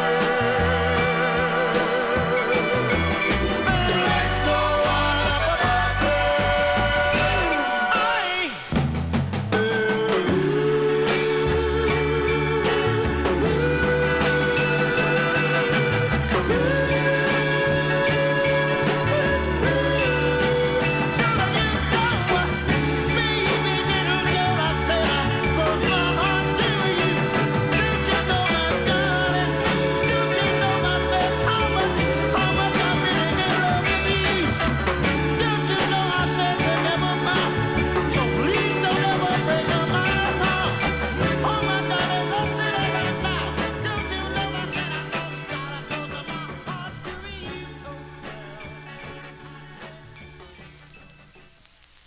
Okay, folks, there you go. That one there going out to a listener, L.A. Arch, in our YouTube chat. And that's a great sound of Billy Stewart. What did I do? Here you go. Billy Stewart there from, let me see, folks. There you go. August 1967. I'm telling you, Johnny G's got ready for bed is what I am. That's on Chess Records. Cross My Heart is the name of the tune. Of course, very sad that we lost Billy Stewart on that horrible auto accident, January 17th, 1970. This record did chart, by the way, number 86 on Billboard, number 34 on the R&B chart, and this was a big number 2 record on WKIX in Raleigh, North Carolina, August 67. Billy Stewart, Cross My Heart, is going out, excuse me, to listener L.A. Arch. That's going to do it for Johnny G and the Vinyl Treasure Show. I want to thank you for joining Johnny G, listening to these cool 45s out of my collection. If you want to get in touch with me, if you have a request for a future show, email Johnny G at vinyltreasures@AOL.com. That is the best way to do it. And if I have the record, I'll feature it here on the program if it fits the format. I give a little bit of leeway, I do, on this show, as I do my other shows also. But I will be back, not tomorrow, folks. Unfortunately, I will not. Got the VA nurses coming tomorrow to see my father. And then I got to do grocery shopping, so it's busy. Then I got to pull records out for the Saturday and Sunday show.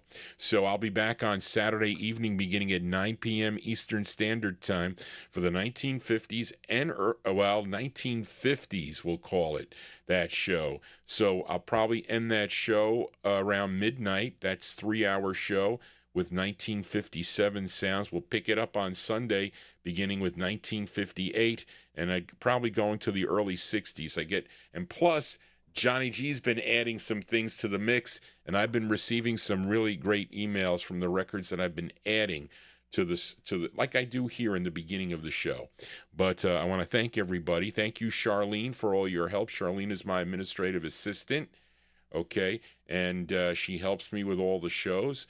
And I want to thank everybody for tuning into the program tonight. Let me put the record on the turntable, folks, before I forget. Take off Joe Carrera's